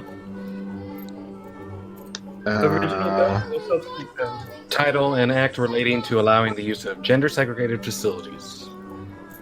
There's What's a little that noise? Yeah, I've got Maggie's got a movie on at the moment. Sorry, guys. Nobody else can hear it on the actual stream, but you might be able to hear a dull noise underneath. Sorry, but one of the provisions within this bill is for the legislation to basically call for genital checking in public toilets. What? Which one? Beeping. Are you talking about the original bill or the substitute bill? What's going on? Well, I do at least have to say on that provision, given the number of public restrooms in this country, and in any state in particular, there's still a shit ton of them. I agree with this. That is an interesting provision because that would make for a good jobs bill. I agree with this one. The right of a mother to breastfeed a child in any place of public resort, accommodation, assemblage, or amusement. That's quite cool. Well, women are already allowed to get their tits out for amusement, isn't it? Or, Well, it's just that you don't. or have I misread this? Check my genitals in a bathroom. I will quite vehemently fight against them and possibly use lethal force if needed to stop them grabbing my junk. You're not capable of using lethal force. So You'd be surprised. yes, I would. Someone grabbing hold of my tackle, I'll be capable. The right to free And he's a hobbit. because of sex. Hey, no, he's a store. There is a difference. Look, it's all little people. I'm not seeing what you're seeing, dude. Like, I'm That looking is at it. that is so fucking racist of you. Yeah, I mean, Robin, this might have worked better if you just linked us to the thing. But what I found seems to be a thing about bill history, and it seems to have there's a original bill and a substitute bill and reports on those things. So it seems like there has been revisions here. This is obviously fucking What hell. version are you referring to? What I'm talking about is these are the propositions that are coming out here. But Well, I'm sure. This is I'm reading the bill, and the it's just level that basically- we're going. But are at they here. the propositions being passed? I don't know. I'm reading the bill here, and it's just talking about rights for all, pretty much. It's not saying anything untoward like you're suggesting. Well, the point I'm making there, Robin, is that your attempt to catch us all up on this hasn't worked very well because there are multiple versions of this thing. Yes, I wasn't aware that there would be multiple versions. To be perfectly frank, but You don't think something like this would have been discussed and I mean, the first rewritten part, and reposted several times? the first part of the bill says the right to be free from discrimination because of race, creed, color, and national origin, sex, honorably discharged veteran, or military status, sexual orientation, or the presence of any sensory, mental, or physical disability, and it just goes on like that. And just which the is right to which do is this, this, bizarre this, this. because you'd think that they've already got anti-discrimination bills. Well, it's that's odd to me. If you see what There's I mean. discrimination Why against why honorably propose an discharged anti-discrimination bill in 2017? The they wonders already have of them. government redundancy. I'm looking at the date of it though. Legal 2000. That was Redundancy is a good February thing. 4th, 2016. That was. Yes, it's the 64th Legislature 2016 regular session. I didn't know that there were. I think didn't this know that was- there were issues. I didn't know that honorably discharged veterans had This was from discrimination last year. Begging your pardon. This is what they were proposing last year. God fucking Honorably discharged veterans will have the issue of why aren't you in the military anymore, as well as the issue of there are someone that's been in the military. That doesn't explain anything. These are all discrimination. Veterans. Oh, he's a crazy veteran. Don't want to hire him. These are all Okay, that- basically that- just that makes outlaw sense. There you discrimination. go. It's just the outlaw discrimination for the whole thing. Yeah, that's the thing. The way the law works, you can't. The actual laws that are, the final thing that is passed. I guess in some places maybe it's different, but in English law, which includes America and so forth, which adopted it and carried on. That format of law, I mean, the laws are a list of extremely specific prescriptions. Here we go. This is in relationship to the bathroom thing. Yeah, I think says nothing- there's some actual individual states that are doing this, like Indiana, for example, looking to charge trans people $5,000 to go to the toilet. But this is what it says. more. It's a This is fine. what it says in.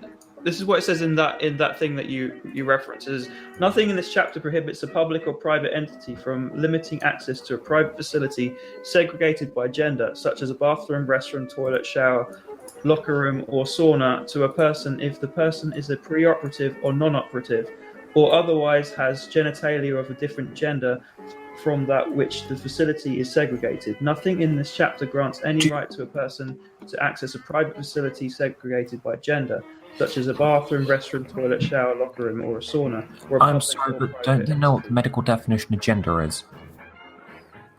Gender is literally a state of mind. No, but is that the legal definition? The legal definition would be just like sex. The legal definition would depend on the country and courts. I thought the medical definition of gender had something to do with DNA. No. No, that's sex. That's sex.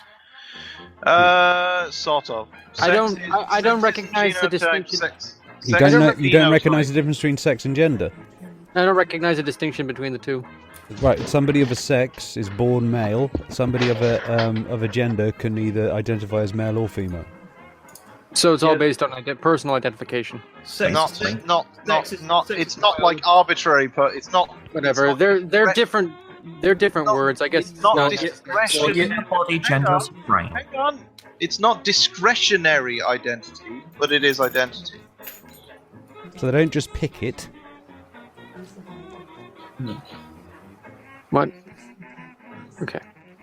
Okay. You have to think of the issue. You have to think of the issue of sex and gender, kind of like gender. Gender is to its own extent, at least, self-determinative, because take into consideration the problem with self-determinative, hermaphroditism, chimerism, and that sort of thing. While their DNA may technically for the most part be male, they may because of their condition or anything or whatever else other factor, they may determine to consider themselves female and live such a lifestyle. I mean, there are considerations. Determinative is a little bit misleading because there are some psychological, chemical differences between male and female, and a person of a specific sex can have the chemical balance of the person. Yeah, that would be a different. That's the thing I did want to interject when people started saying about genome and DNA, and it's like the genome is like the DNA, and there's more complicated than just that. But yeah, that's what we're referring to. But this whole business with toilets, just getting back to the actual original point of this, it's the reason that they were, there's two thoughts about this, is that somebody thinks that somebody who identifies as a woman is going to somehow accost their child, whereas somebody who is, then you've got the other kind out there that are kind of going, if that girl walks into that guy's toilet, they're going to know that that's a trans person. Now, 9 times out of 10, they're just going to just maybe look over their shoulder at most, and that'll be it. But that 1 time out of 10 involves somebody like Alicia, 23-year-old transgender activist, was shot 7 times and died 25th of May. Or Handy Kader, 22-year-old transgender woman who was raped and burned to death. Or a 28-year-old transgender woman who had severely burnt outside Ponzi Bazaar police station.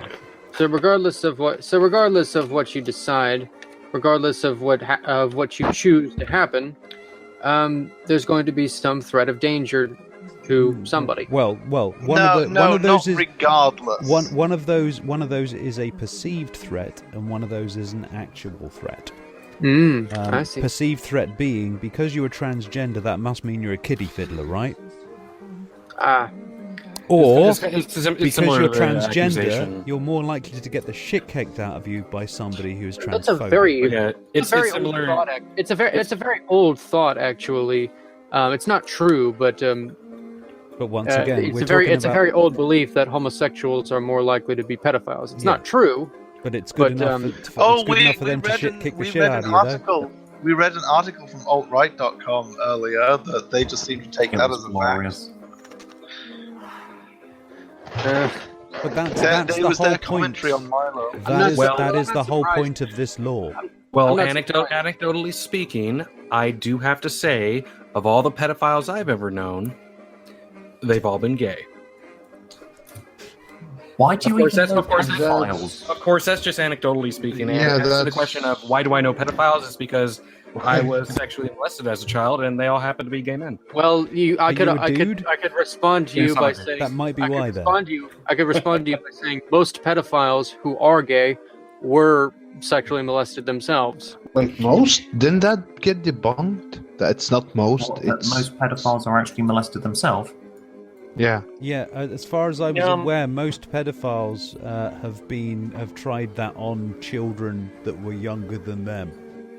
Oh, okay. Well, here's the thing. Like, if you say that most pedophiles, yeah, I know it's anecdotal. Let me just reply with another anecdote.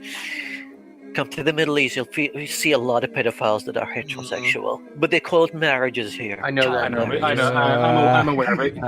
You just have to keep in mind that when I went on that entire thing there, I was completely just being a shitbag and just throwing nonsense. Yeah. All right, I just threw some nonsense back. That's it. I'm just throwing I shit wouldn't here. consider that nonsense, Habib. Don't get me wrong. I really was molested as a child, and I know a lot of pedophiles. But I was throwing bullshit and I was throwing shade, and that's about it. Well, okay. He's saying it was just a meme, bro. Tell you what, yeah. Let's just a joke, bro. Shall we say something nice about Richard Spencer? Oh, is it? You're going to need to give me about 10 minutes of prep time. No, it's all right. It's all right. I'm going to say it for you, and you can all go, well, isn't that nice? Richard Spencer says, homosexuality has been part of European societies and culture for millennia. Not going away, not something to get worked up about. Oh, isn't that nice? That is nice. Isn't that nice? And then underneath, he's responded by Mist, who says, degenerates.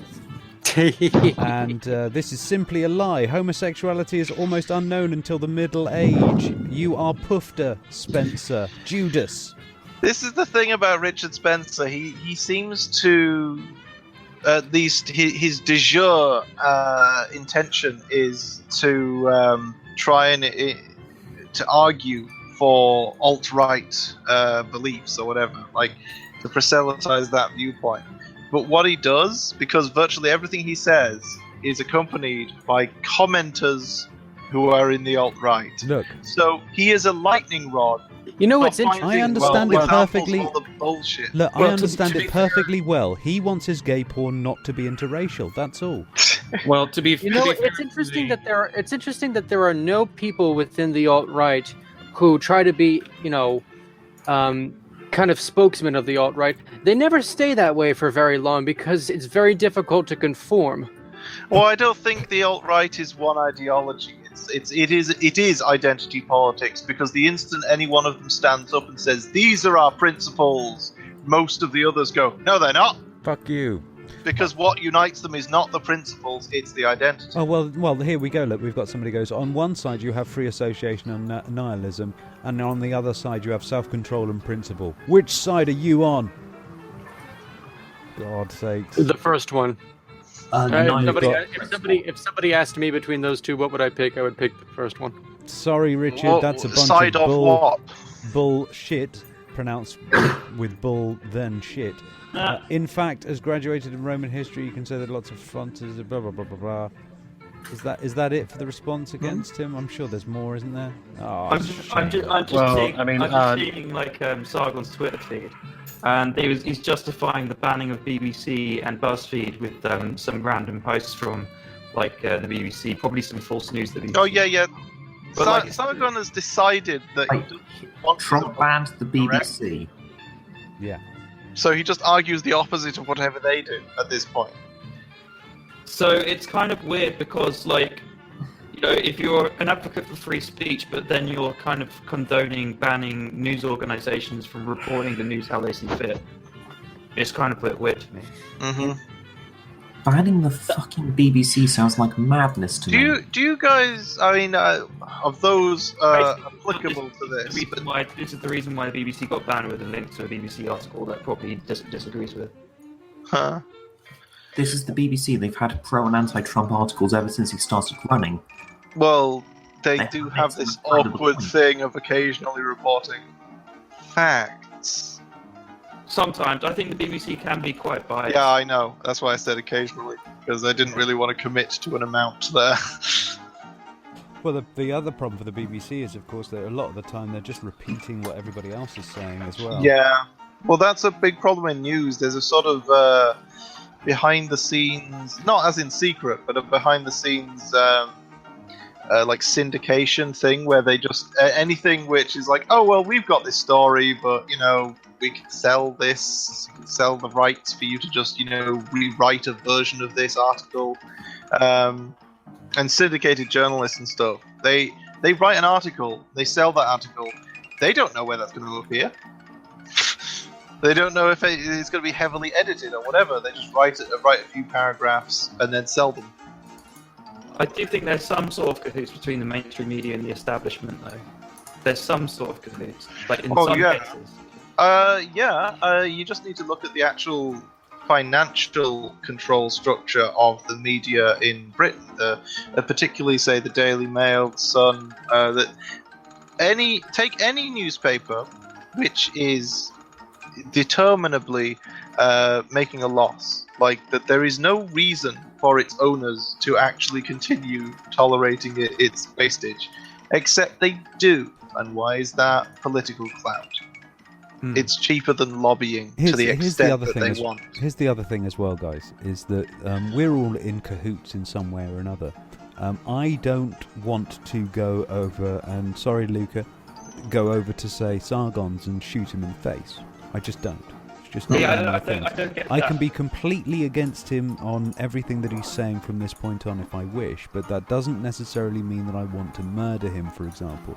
If you will, usually I'm joking when I say that shit. Yeah, we're wondering. But let me finish my point. I'm using that as a very blunt tool in order to sort of carve out the idea here that in a more nuanced fashion, of course, you're talking about the establishment and you're talking about things that are established. Now, that includes people that are very rich, that includes institutions, that includes governments. These are all established and the establishment. They don't necessarily want some sort of anarchic chaos to ensue them all and have some sort of bloody guillotine-like revolution, because usually that means everybody ends up against the wall. So every establishment has a vested interest in order to keep established places going. It doesn't necessarily mean that they're in cahoots. They can't. You have three establishments in the USA: the executive branch, the legislative branch, and what's the other one called? Judicial. Thank you. What about the military-industrial complex? Well, the military-industrial complex isn't a complex; it's actually a mental complex. It's more to do with the fact that we've got to keep people in jobs. That sort of mentality. That sounds like it must be true because the Jews are trying to keep Stircore from being heard. But what I'm saying is that you can confuse not wanting the other dead with being in cahoots. Well, on that note, I think I'm going to head out, you guys. You know, I got some other streams to do. Much but love, blood. I really want to thank you guys for having me on and having this good chat. It's been real fun. It's all right. Go on those other streams. You'll know which one's best by the end of the night. Oh yeah, absolutely. It's always the open house, Robin. I wonder what the good doctor's doing. Have fun, y'all. Laters, man. Goodbye. So yeah, this is the. I believe this is pretty much. I think you were right in your assessment of this being sort of like a Skeptics Plus deal. Yeah. Is that they're sort of trying to sort of. I mean, I've seen plenty of people in sort of Sargon circles, sort of like shore him up in a way, to make sure that he's in that particular direction, no matter what. I just glanced at the chat. Basically, what you're saying is that Sargon is the new PZ Myers. Essentially, yeah. Sounds about right. Yeah. I just glanced at the chat. I've read one message. I have not read other messages around it. I just glanced over to see what's going on, and one message I read out: "My waifu is a boat." Boat. And I'm not reading the rest of the chat. I'm going to leave it to you guys. We have been getting a bit more popular, so you never know who's going to Oh turn yeah. up these days. By the way, what's I don't know. exactly There was this freak earlier saying that I was their waifu. That was me.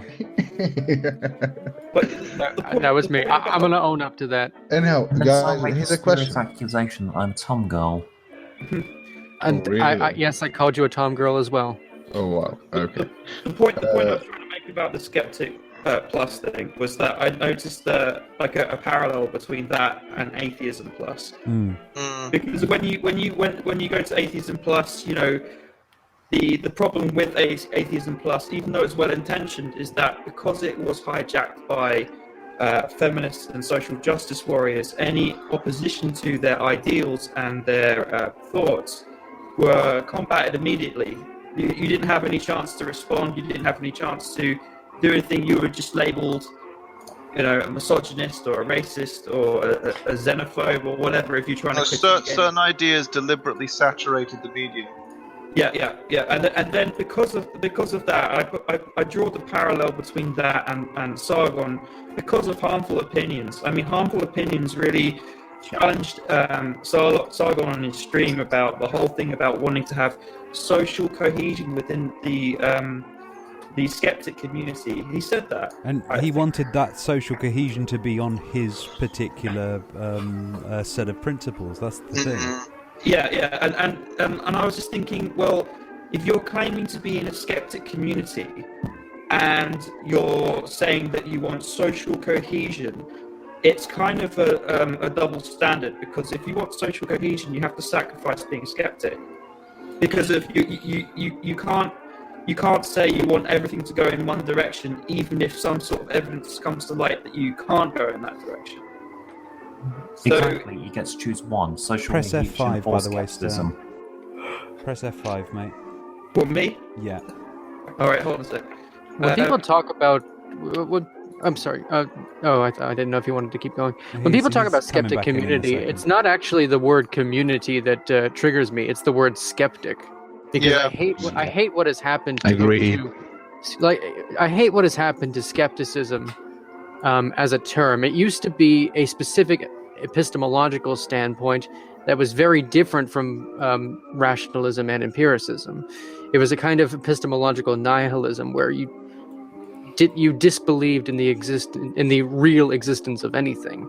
And in modernity, through popular usage, it kind of decayed into a synonym for the word doubt. If you were skeptical about something, that means you were doubtful of it.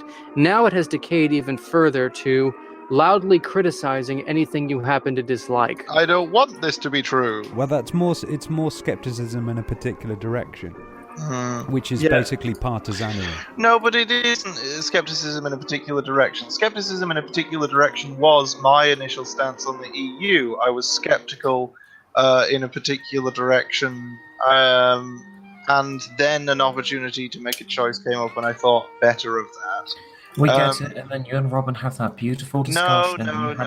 Apparently, he's forgotten about it. Let him. It's all right. Let him go. The point is that you must check. You can't just have blank spaces in your knowledge and point that out and go, well, therefore, I'm not certain of this. You have to check, really, for it to be a valid claim to say I'm a skeptic. You know, if someone says they're a skeptic and they don't actually check these things, they just sit there going, you can't prove that. That's not skepticism. No. Okay. Here's my point when it comes to being skeptic, and the reason why. Yeah, I mean, I do agree with you that calling the new skeptics is just silly. Because when you're skeptical over something, even if it's just one-sided, you're measuring the truth value of it, like if this is true or not. But what we're seeing from the new skeptics, quote unquote, is that they're just looking for any gotcha moments, and they're trying to destroy another argument without even taking it for what it is and measuring the validity of it. They never do that. They never did, and I don't think they ever will. Well, they're the sophists then, aren't they? If you're aware of the Greek philosophical history there. I would like the whole skepticism plus to catch on in my vein. Okay. I'll make sure that you're every time I say it, I'll make sure that you're there, mate. All right, cool, man. Thank you. But like, what my main thing that woke me up to this is basically when Harmful Opinions was saying, "Look, my family's being harassed. That you're training an AI bot to remove certain words and that's being transferred over to Twitter." And that's been transferred over to other social media platforms. Aren't you a bit worried about this? And then his response was he told Harmful basically like, I've watched all your videos, and then when he comes onto the stream, he hasn't done any research, and he was flippant about the whole thing. Didn't really care about it.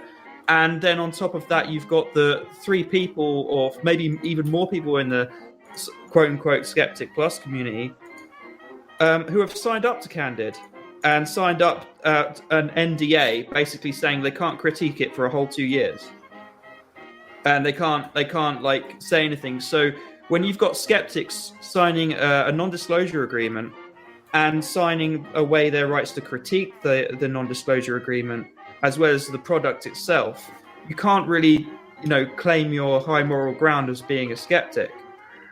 You've kind of lost that. Yeah. I hate the fact that a skeptic could even be claimed as a high moral ground, given what it was originally supposed to be. Well, I say high moral ground because if you're a skeptic, you're kind of looking at things from all angles and trying to make out the best of it. And if you're not, you're supposed to be. But if you're not doing that, that's kind of a less of a moral ground to me, because like you're not trying to actually work out what's true. Yeah, there's a sort of not philosophical, but an esteem of philosophy associated with it, and I think it's fair to refer to it as like high. And it's interesting because anybody who had a very well-grounded knowledge about philosophy and education about philosophy probably in this community wouldn't call themselves a skeptic. They would call themselves a rationalist or an empiricist. I would just call myself someone who likes to have a brain fart now and then. Yeah, I've only really made a point of referring to myself and what I do as skepticism because of the popular usage. Well, yeah, it's like to try and combat the because I'm beginning to see that there's some potential like harm down the road from this. Like, if we allow this, it's very much this sort of freedom is slavery thing. Like, that is a word we really, I really don't want to see recontextualized. Yeah, but I was saying to Robin in DMs is sort of like he was saying about how the more reasoned voices should prevail, and I was just like, well, it's not really about prevailing. It's about just showing your opinion and giving it a more of a reasoned argument than the next person, because if you start going, I want it to prevail, you're falling into that like paradigm of the culture war bullshit. Yeah, but I'm not saying when I'm saying those reasonable voices prevailing, I'm not talking about I'm talking about some people are wanting not so much the more reasonable voices to prevail. They're talking about basically it doesn't matter if it's reasonable or not, my agenda must prevail. And the reasonable voices have to prevail, otherwise the agendas will. Yeah, but that's the point. It's not really about winning or losing anything. It's more about making sure that the truth will out. Yeah, it's just that like I would like to my position is like I'm just going to point out the hypocrisies, and I'm just going to be like there to say, look, well, this is kind of bullshit, isn't it? I think Mathema had the best comment there in the chat. He said that anybody who has any respect for science would not call themselves a skeptic. I think that's true. How so? Because skepticism as an epistemology basically what's the word? Rejects all assumptions.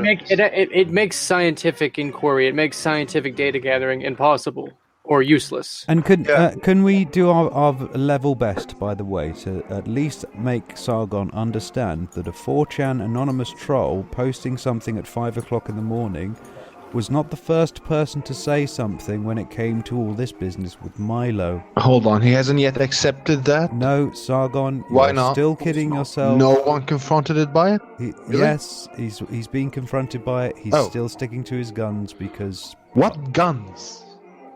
I know. He had nothing. Yeah, I know. He's decided to paint it in that way. He's not going to change his mind on it. I mean, you can go right now to the Reagan Battalion.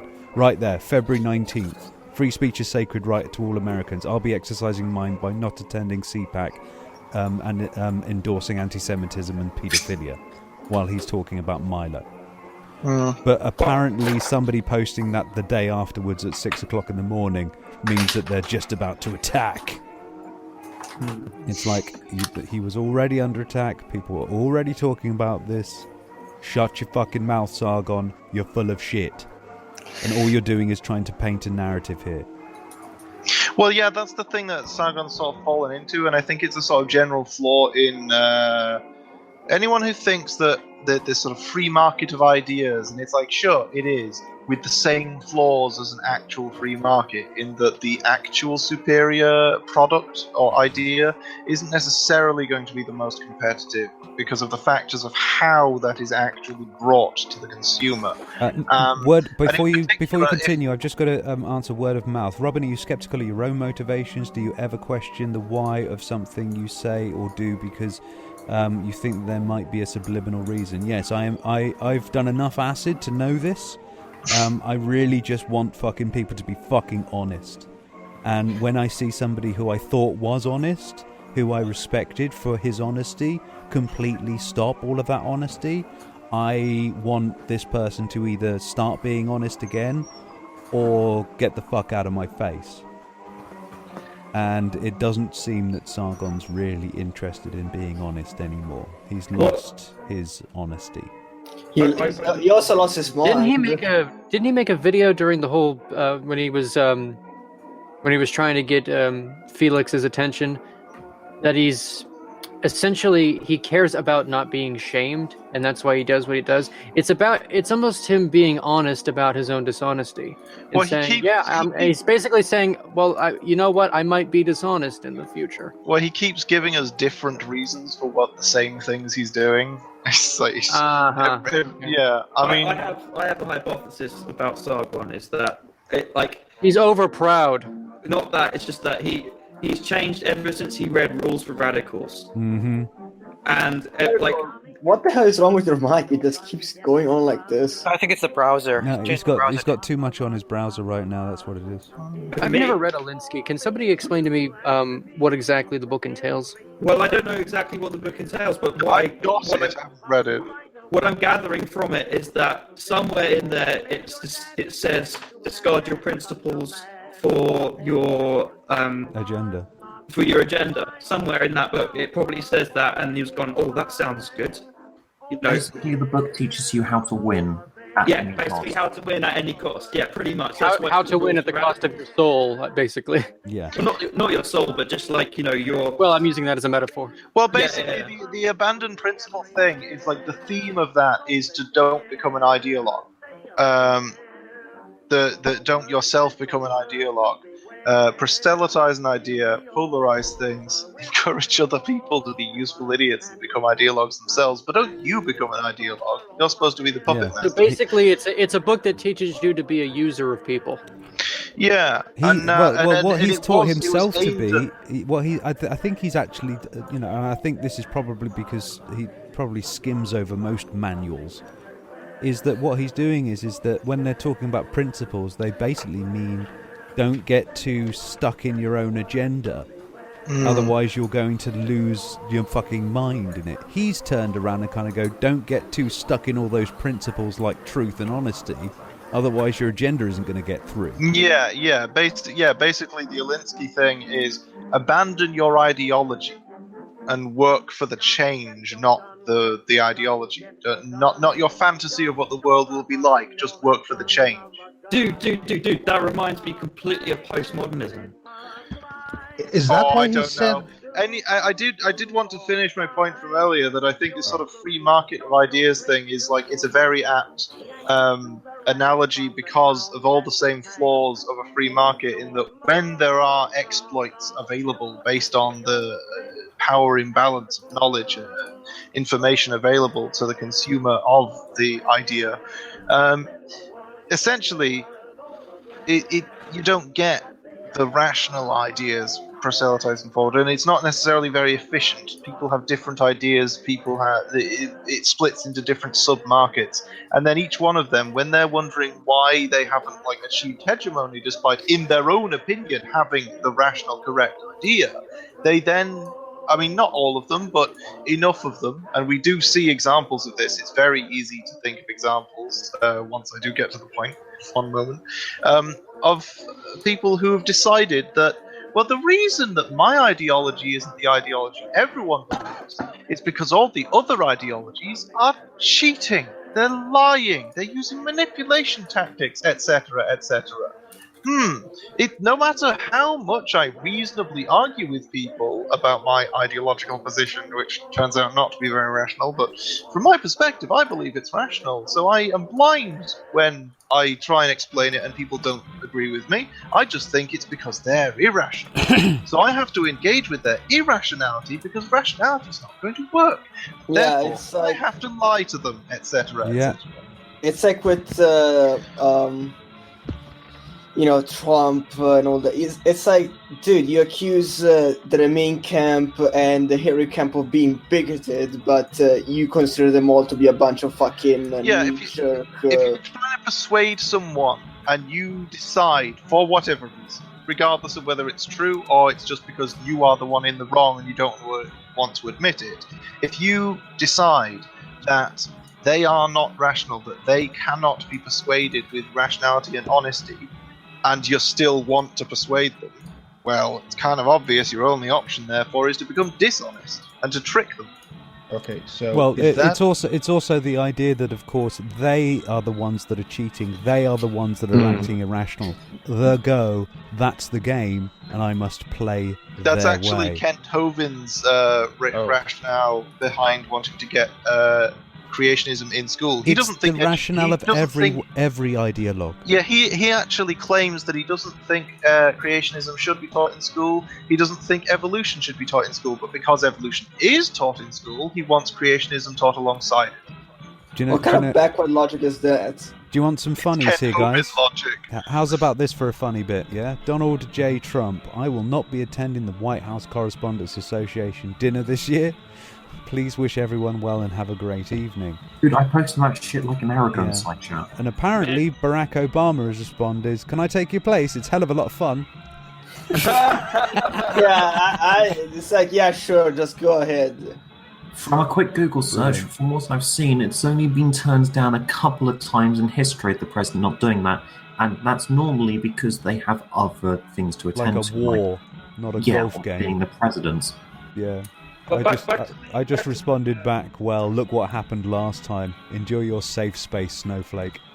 But the whole thing about that rules for radicals thing is like it makes me think of, in war there will be casualties, and it's just like that kind of mentality that I really don't appreciate. And if we're being realistic, we're just having chats on the internet. If we're not having like a massive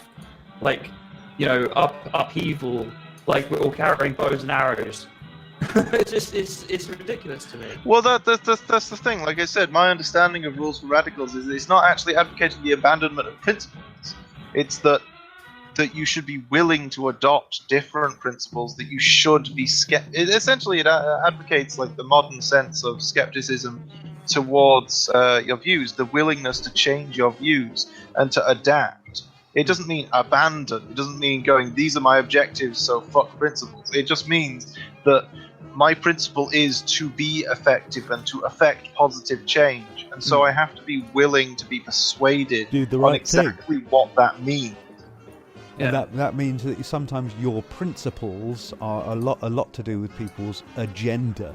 And if you can get rid of the agenda and think, well, what is good for everyone, rather than basically looking and kind of going, well, what is good for the lefties or what is good for the righties? Those for some people are principles, but real principles are truth, honesty, doing what is correct rather than doing what you think is right. Really funny? What you can know, truth, honesty, freedom, and the American way. Fuck the American way. That's isn't that like good enough for Captain America and Superman? I was about to mention Superman. It was good enough for Harry Potter. You know what's funny? Sargon did make a video I was just like pilling you on movie sort of inserts, but anyway. It is funny because Sargon actually made a video about the whole ideological lenses shit. He's wearing a really big fucking pair now. Yeah. Well, he seems to reject the whole concept. What the whole point of the sort of lens thing, and talking about that and experimenting with that, is the whole point of that is to increase a person's self-awareness of their own bias. The assumption that you always have a lens is the assumption that you're not perfect. Whereas Sargon's just he when I recall him responding to that, it was just like, well, just approach reality, and it's just like, right, but what if you're not perfect? Because some of us aren't. Well, I am, of course. But, No, you're not. Yes, he is. No, he's not. His software is out of date. I mean, Christ, he hasn't even got the drive. It doesn't need to be updated. That's not. But the updated version is better and thus more God. perfect. Cyril, no. The other criticism I have of We've just Sargon introduced new bugs. and the skeptic community is half of them probably don't know what the scientific method is. Oh yeah, And on top of that, you've got no videos debating or bringing anything up interesting about science at all. Like it's like everything has to be about culture. It's not about like, there's been a discovery in X, or there's like, this is why this is false because of this research and X, Y, and Z. It's all, conjecture most of the time, and then getting statistics that support your conjecture. Well, that's the thing, is that these people that have become to be known as the skeptic community, it's not just the ridiculousness of them being called that, but to be called that whilst there are channels like Chocolate Hat, Smells Like E Minor, Microblogganism, Purple Dan, Potholer 54, of course. What a star. Cool Hard Logic is a good one. Words of Mouth is asking me a personal question. Do you have a personal story of following a narrative in the interest of your own values to a fault? Yes, I gave Sargon the benefit of the doubt too many times. When it comes to that, I bought an N64, even though the PlayStation 1 was better. Because I was a Nintendo fanboy. Wait, that's No, the it worst wasn't. you can think of. No, it wasn't. Nintendo 64 was better. It had blending. No. It was better. Listen here. I was looking at my friends playing Final Fantasy VII and Metal Gear Solid and Tekken, and I was drooling over those games. Like, nope, I'm a Nintendo fanboy. I'm gonna stick with Mario 64. Oh, I see. We had both. It was an ugly console. So this was a stop console. clock being right twice a day with your ideological belief there. PlayStation 1 was bloody off. PlayStation 2, yeah, I can say that certainly won the wars, even though. The PlayStation is essentially was supposed to be the SNES CD. But then Nintendo scrapped it because they realized they could make something better, and they sold the project to Sony. No, Sony stole it. Oh. Was it not actually a deal? It was developed by Sony, pretty much. They were supposedly taking Sony's technology for CD, and Sony took their technology for graphics chips. Yeah. And they went with the Philips CDI. Fucking Nintendo. Good. Anyway, back on topic. I think the main drawback with the whole method that Sargon is using is that he will hit his head against a brick wall so hard you'll be like, shit, I was wrong the whole time. Let me just add this about the skeptic community. When I talk about the skeptic community, I'm not talking about just Sargon. I'm talking about a lot of people that's, the well-known skeptics. Armor Skeptic is one of them as well. And they all fancy themselves as the new horsemen of the apocalypse. Oh god, it just fucking makes me laugh. You couldn't. I know. The thing is, like, if you remember Hitchens, and some of his most memorable speeches were done during debates. He was always debating people, always inviting people from other parties or other belief systems, and he reveled at that. Yes, he was putting them down, but I never really sensed from Hitchens any animosity. Anyway, when it comes to the ideas, he would destroy their ideas, but then he would just shake their hand, smile, and go for a drink with them.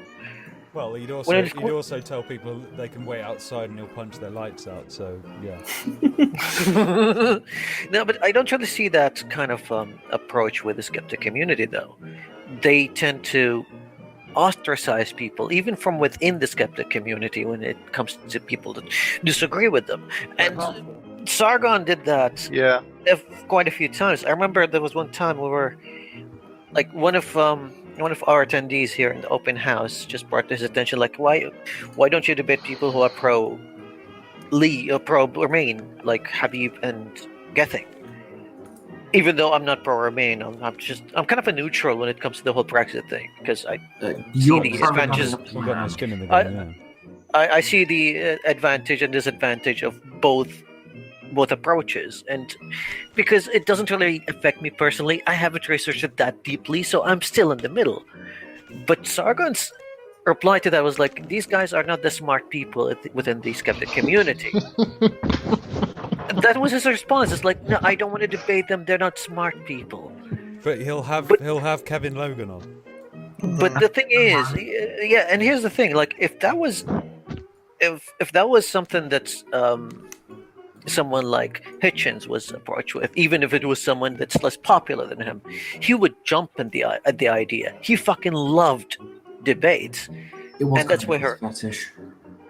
It's not just a fetish. I think it's when you're a skeptic, and then when you're a skeptic like that, when you have that kind of mindset, you love the idea to have your ideas challenged and see them come through as victorious. Well, some people do, yeah. But the thing is, last time I was on Sargon's stream, I basically kicked sand in his face. So I don't think he really liked that. For fuck's sake, Robin, stop being so partisan. We're talking about the left. Kevin Logan's like the X Factor. Hear me out. He actually said worse than that in his recent stream. Something like, no, you are the biased one because you are the one who's judging it morally. That's what he said for he's lost it. Okay. I can kind of follow that. He's talking about realpolitik by saying, yeah, Putin should be able to murder his political enemies.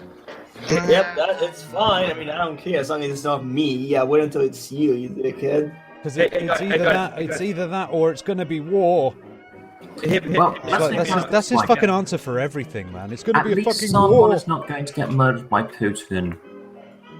Would be funny if he was. It's kind of like, oh shit, I said something wrong. And putting it. I mean, okay, I can just draw a comparison between Sargon and someone like Thunderfoot.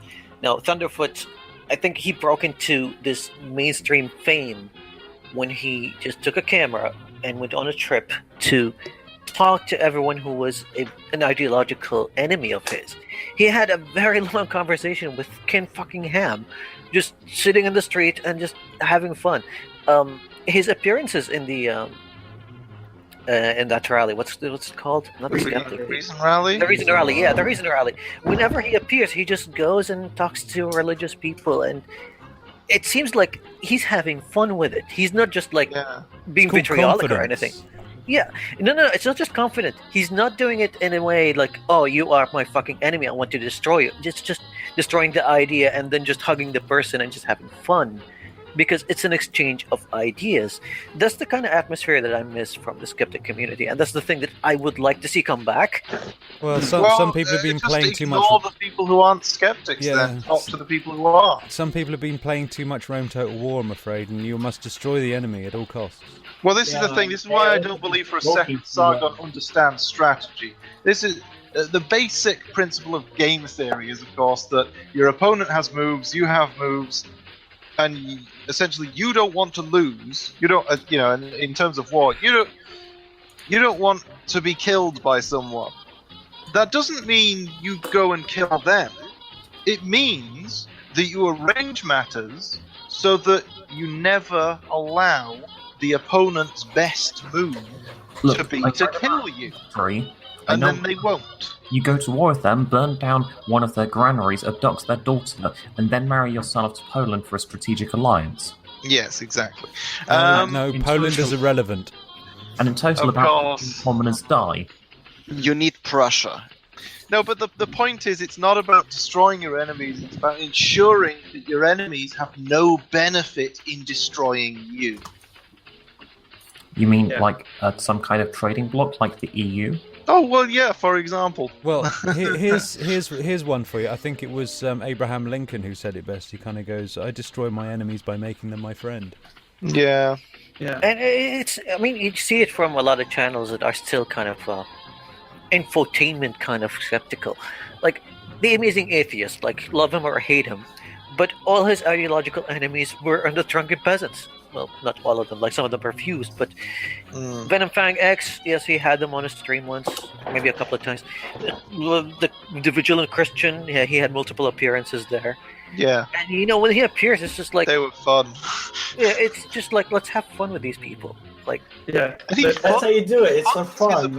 Well, he actually funds them. He gets loads of money from his position. He actually uses that to support the people who dissent from him. What I was gonna... Hello, is the stream gone? Is the stream working? Oh, it's okay. Yeah, it's still working. You just cracked. Yeah.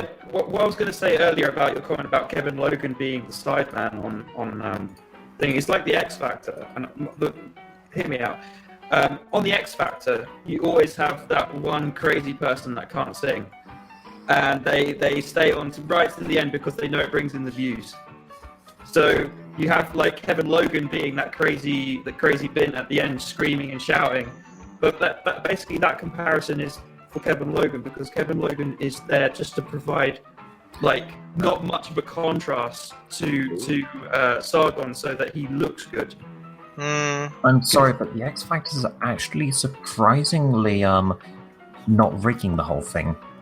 I know people within the industry and it is rigged. The actual votes that come in from the public, quite often incompetent people are voted on by the public just because it's fun to watch an old man dance with a dog. Right, but that doesn't mean it's honest though. But it's not as dishonest as the reputation states it. But I know from some industry contacts, because I'm within that sort of industry, that it's rigged. It's rigged for entertainment value, and anyone in my opinion who goes on the X Factor slot, they're right to call themselves a musician. But like you sign up for $1 million contract, and then that $1 million has not $1 million, £1 million contract, and that £1 million has to be recouped from what you sold. And if you don't make anything, you don't make anything. So it's fucking bullshit, the whole thing. But anyway, back to the old Kevin Logan thing. It's just Kevin Logan's there just to make Sargon look good, because he's not much of. To me, Kevin Logan hasn't got that much substance. He has pointed out a few sort of left points. Yeah, I actually have him subscribed on YouTube because I like, if he's going to make noise about something, I like to know that he's done it.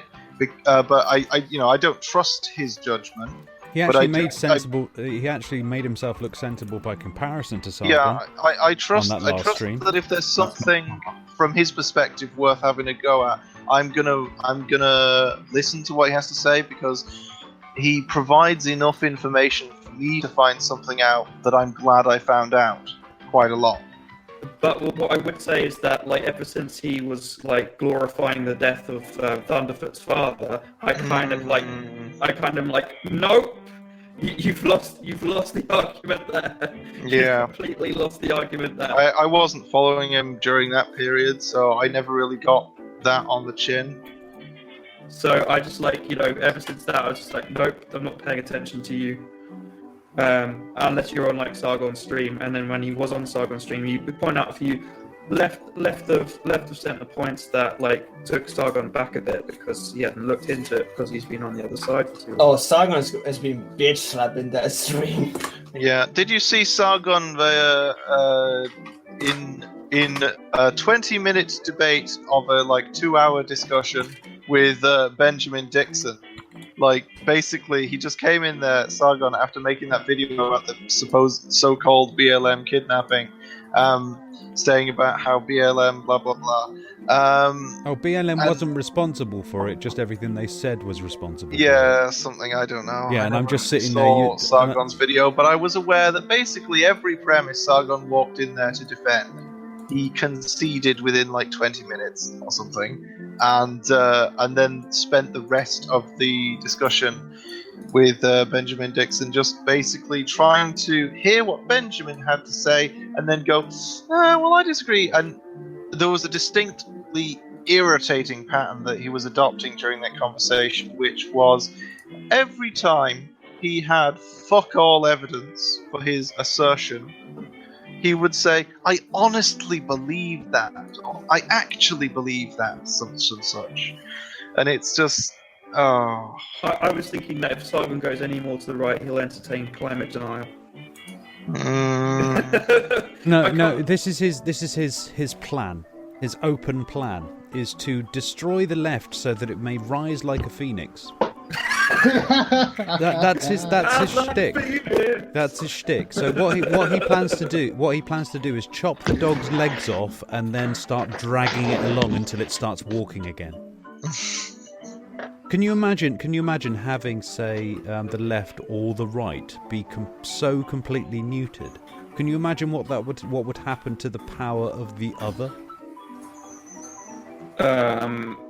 It would be total. How are you supposed to come back from that at this point? But then you've got the whole paradigm of Overton's window. It's difficult. It's still difficult to imagine that. Explain. Don't just. By the way, just Overton's window. Yeah. Please explain your. These are all. I make sure that anybody listening to this, they understand esoteric terms. All right. Well, okay. Overton's window, from my understanding, is that you can't be a centrist, and you have to either be left or right because of the political leanings.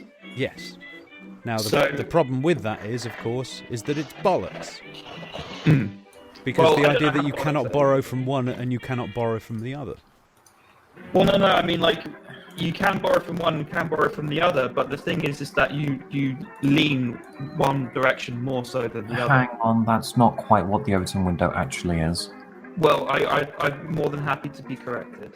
So it has more to do with, how basically cultures and societies can own.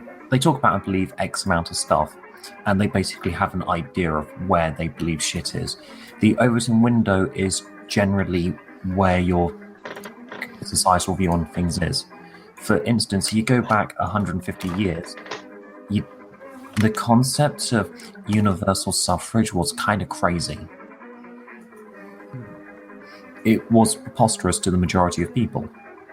Yeah, but now it's considered. If anything, what you were explaining about the Overton's window, maybe I'd misheard when you were saying that you can't be in the centre. The Overton's window is about being in the centre. The Overton's window is about where the entire political compass of your society falls. So, in other words, you can't. Let's say if you're doing it for freedom or lack of. The least possible freedom is just completely unthinkable, whereas the most possible freedom is also completely unthinkable. And then it stems down to radicalism or whatever like that. Somewhere in between there is sensible, popular, and, well, should be, policy. Yeah, but freedom's overrated anyway. That's what they talk about when the Overton, what they mean by the Overton window.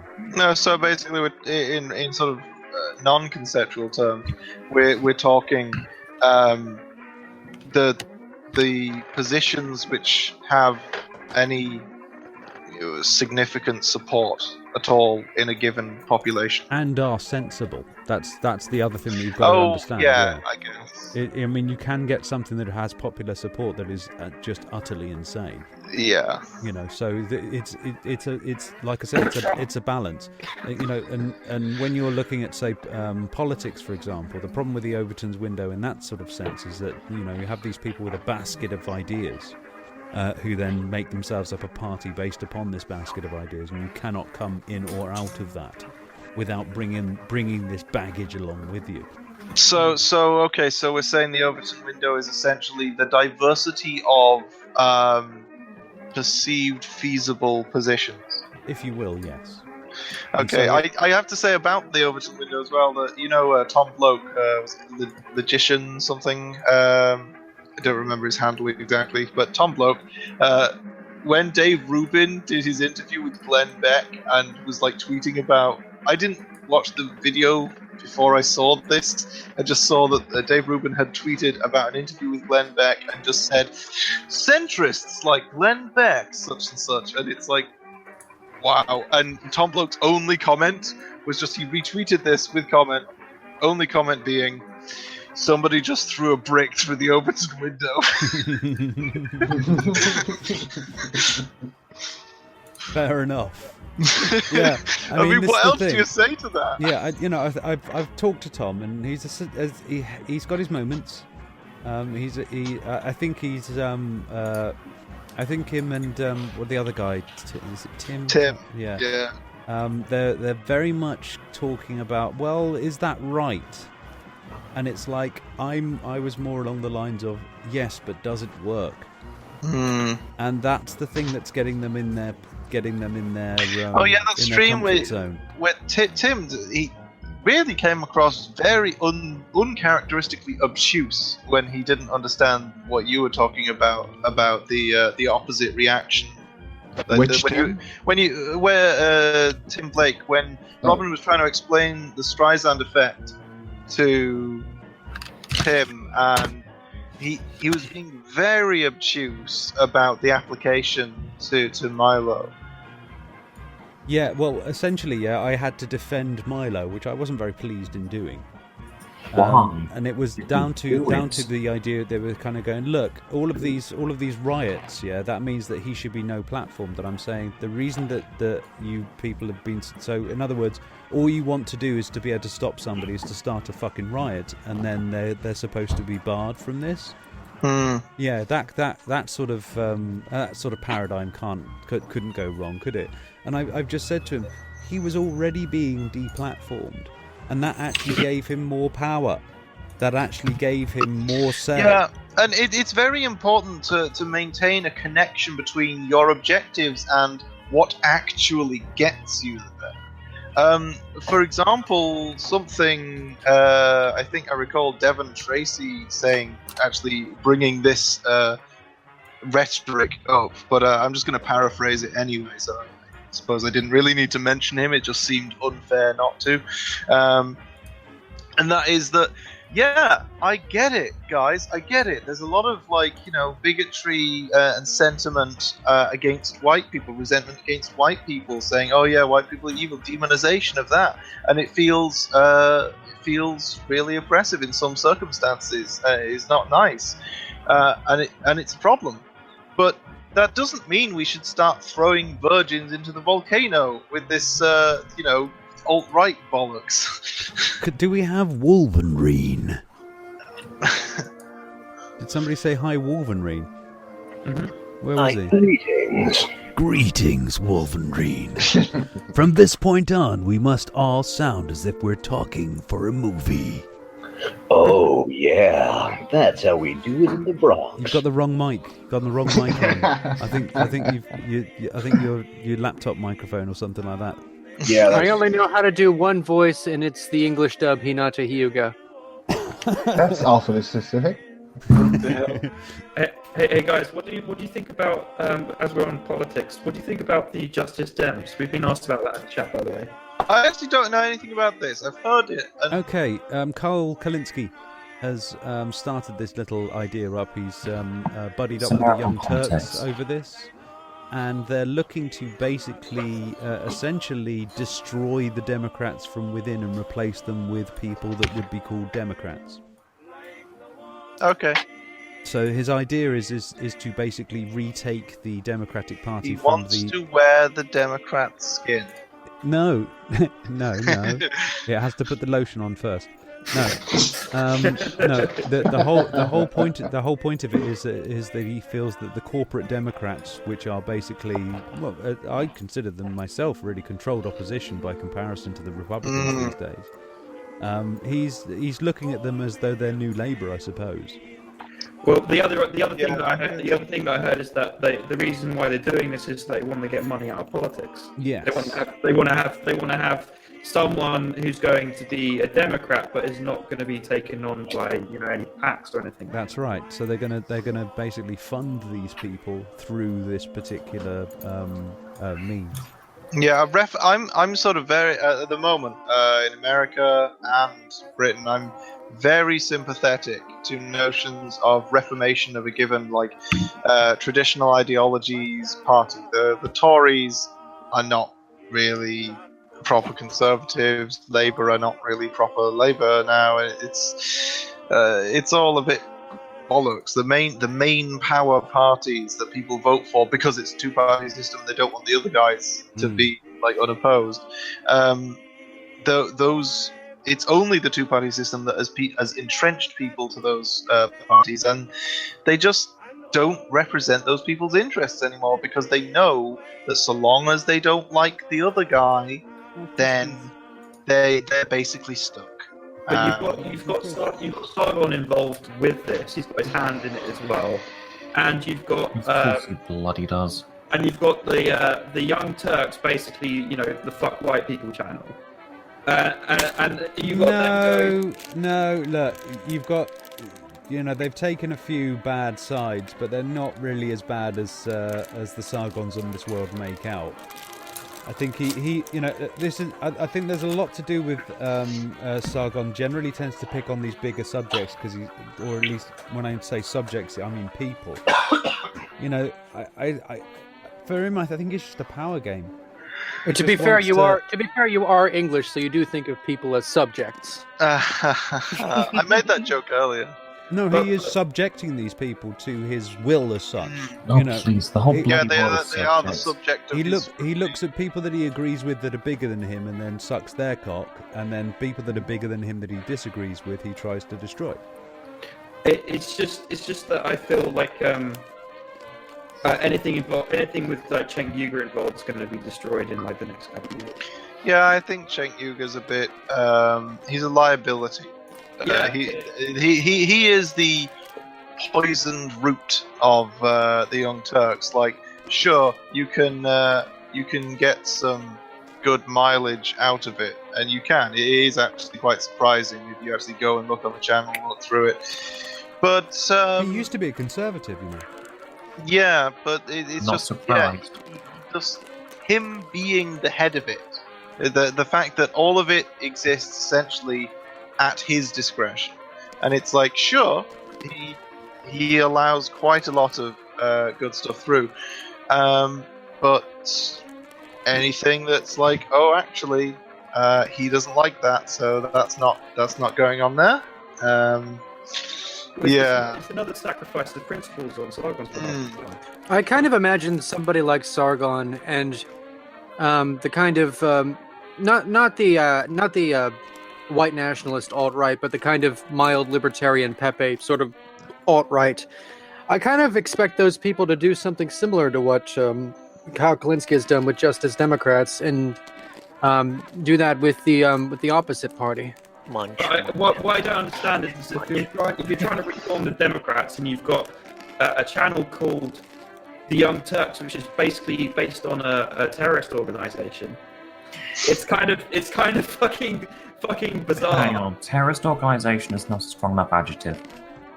Genocidal regime. Here's the thing. I mean, when it comes to Justice Democrats, I don't really tend to judge them based on the Young Turks.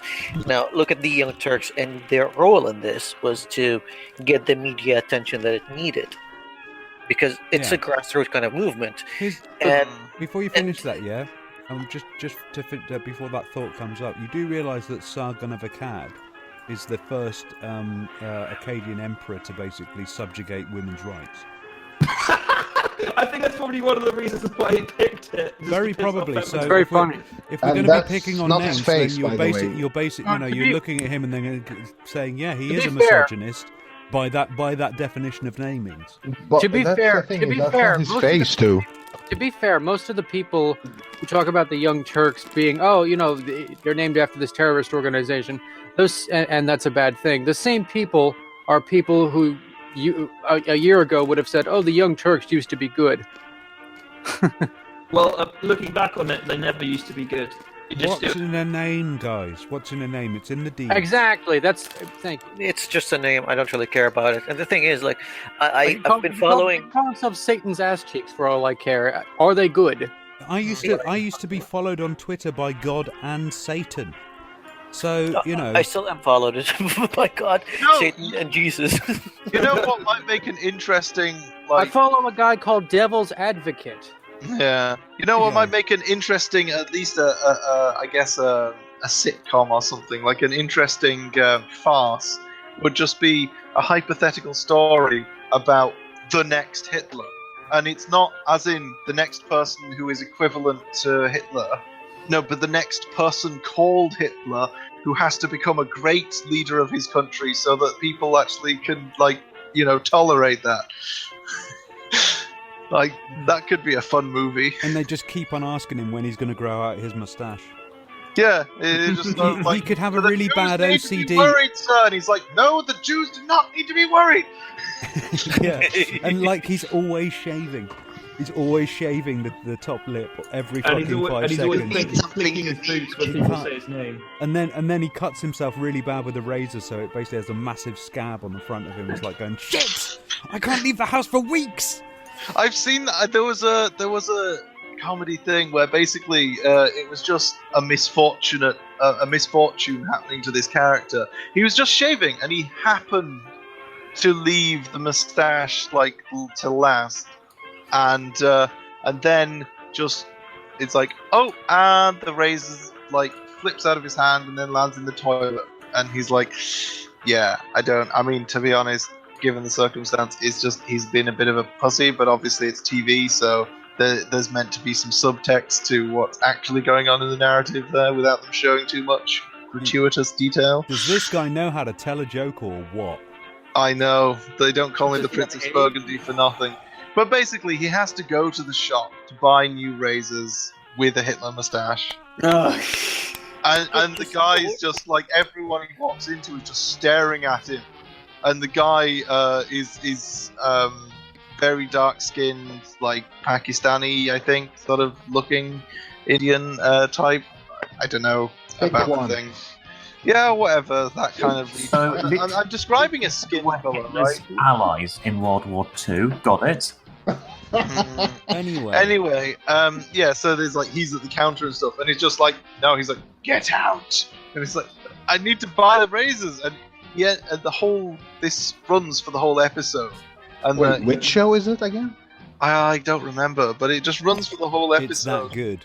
Where essentially all of this shit just keeps happening to him because people just think that he's deliberately affecting a Hitler appearance. So they just treat him like shit because he's got a mustache.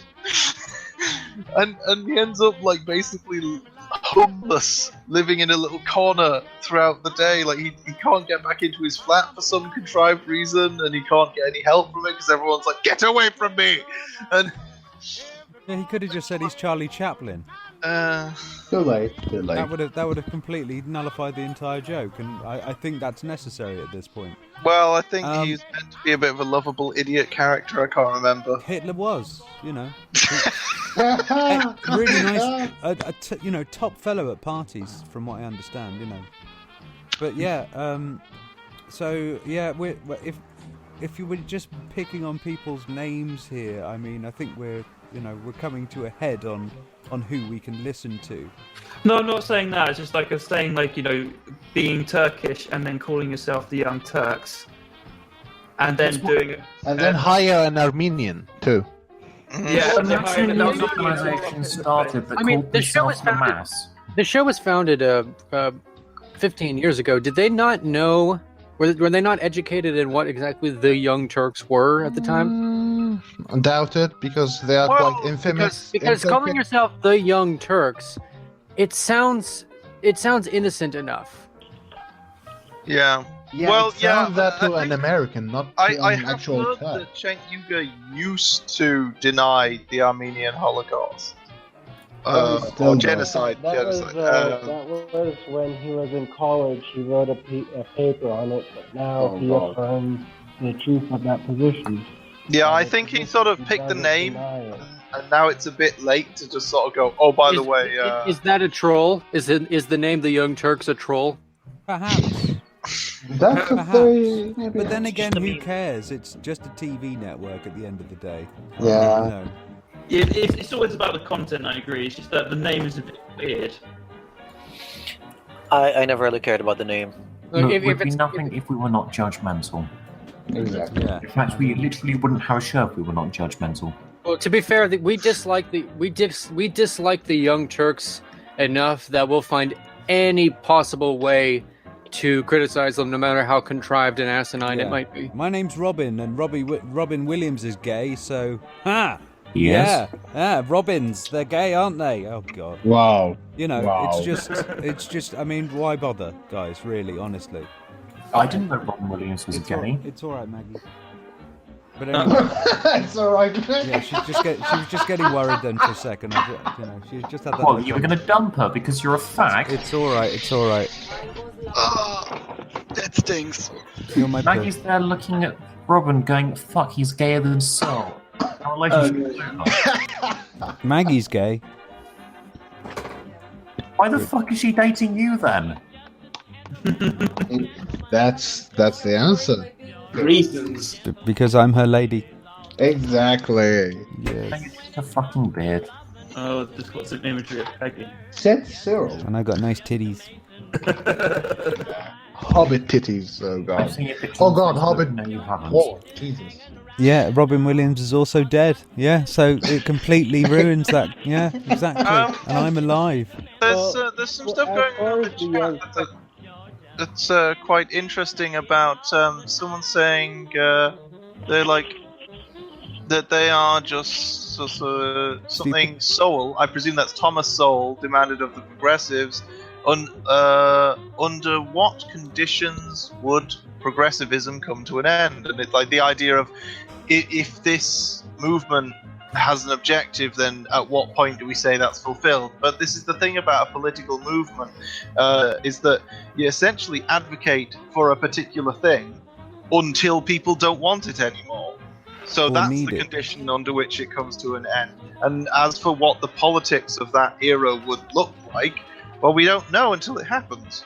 And it is a bit of a nonsense question, and I think Thomas Sowell in particular ought to know better, and probably does, but Yeah, just I think enjoys the Flag makes rhetorical way better device. points about how we should gas all Jews for the greater good. No, it's the same with a lot of movements. Like, I can ask the same question, like, when does conservatism come to the end? Like, what is the end of conservatism? When do we stop updating Windows? The end of conservatism seems to be stability and security. Okay, once we are No, it's stable not. and secure... It's sitting in a fucking hovel going, shit, we sold everything to private business, including this hovel. Where are we going to go now? Yeah. But to be fair, those people, the people sitting without a home, in a kind of derelict area, they're not going to be conservative. They're not going to be. They're not going to be conservative. Oh, St. Clair, you haven't been to Britain. What? To be fair to the young Turks, The largest group of Conservative voters in the United Kingdom are people that live in council housing. Just to remember, everybody, financial and social, there are different things. Yep. Well, American. I'm coming at this from an American. I don't want no perspective. gays in my hovel. I'm coming at this from an American perspective. In America, most people who are poor are economically left wing. I'm trying to see if I can get cognitive thought. I'm not saying that there's causation. I'm saying that there's correlation. You want to bring cognitive thought in here? I very much doubt he will. I think that was a large constituent of Trump voters, right? I've spent most of 2016 nicknaming him cognitive bias. So. Why? Well, I like cognitive thought. I'd like him to come in. No, it's up to him, but I will hand him his arse most of the time. Yeah, this is the thing. A lot of, I think this is what the open house is a perfect example of why this idea that like the far right extremists, like ethno nationalists, who I think you can imagine I have a particular distaste for compared to most people, but they haven't been excluded from the dialogue. Right? They haven't really been excluded from the dialogue. They excluded themselves because every time they participate in the dialogue, they lose. So they want to, take the ball and go home and cry about it and say, they wouldn't let me play. And it's like, no, we did let you play and you lost because you're shit. Yeah, it's very difficult. It's very difficult for a conservative to try and win to win a moral argument, and yet they still try. Well, bless them.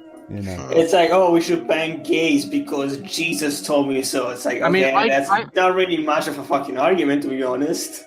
I consider myself, economically at least, to be right of center, but I'm not going to pretend it's for any moral reason. It's for selfish reasons.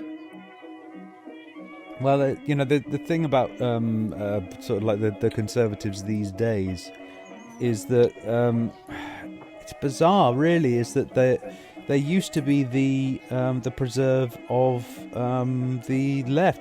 The Republicans, for example, or at least the Tories in the UK, for example, used to be of the merchant classes that basically took power away from the king. They took power away from the state as such. They, instead of giving all of their tax money towards the king, they were happy to give their tax money towards, making roads and shit. And now they've turned themselves into basically like pirates. They want to take all of their gold and put it on Tortuga, or as we like to call it now, the Canary Islands. Annex them. Tortuga. Yeah, that's what it was called. That's what it was called at the time. Really? Tortuga was a free port. Yeah. I just think of Lonely Island, the Tortuga song. Yeah. I think of Panama now. Oh yeah, Panama, obviously the most topical.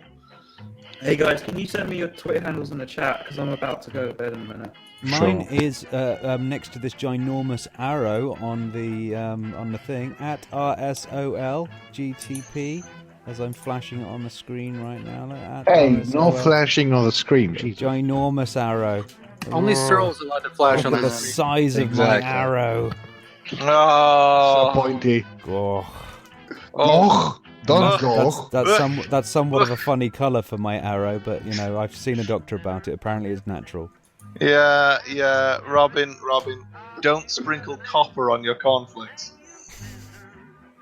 I'm not quite sure what that means, but it's probably something to do with rhubarb. Never rub another man's rhubarb, as they say. Oh. Yes. Oh God. My respect for you just went up another 5%. Well, what are we at then? 6%, is it? 72. No, that's a fair. To go. It's a good rating. To go for back me. to like the Young Turks, they're not actually particularly like great at naming conventions. Are you calling in from a phone today? A phone from 1972. I do feel like this is a guest caller. Is this like C-SPAN now? Is this the exit? Yeah, this is what I've got. Not an argument. It sounds like the exit experience. When you call in from phones like that, the Conservatives win.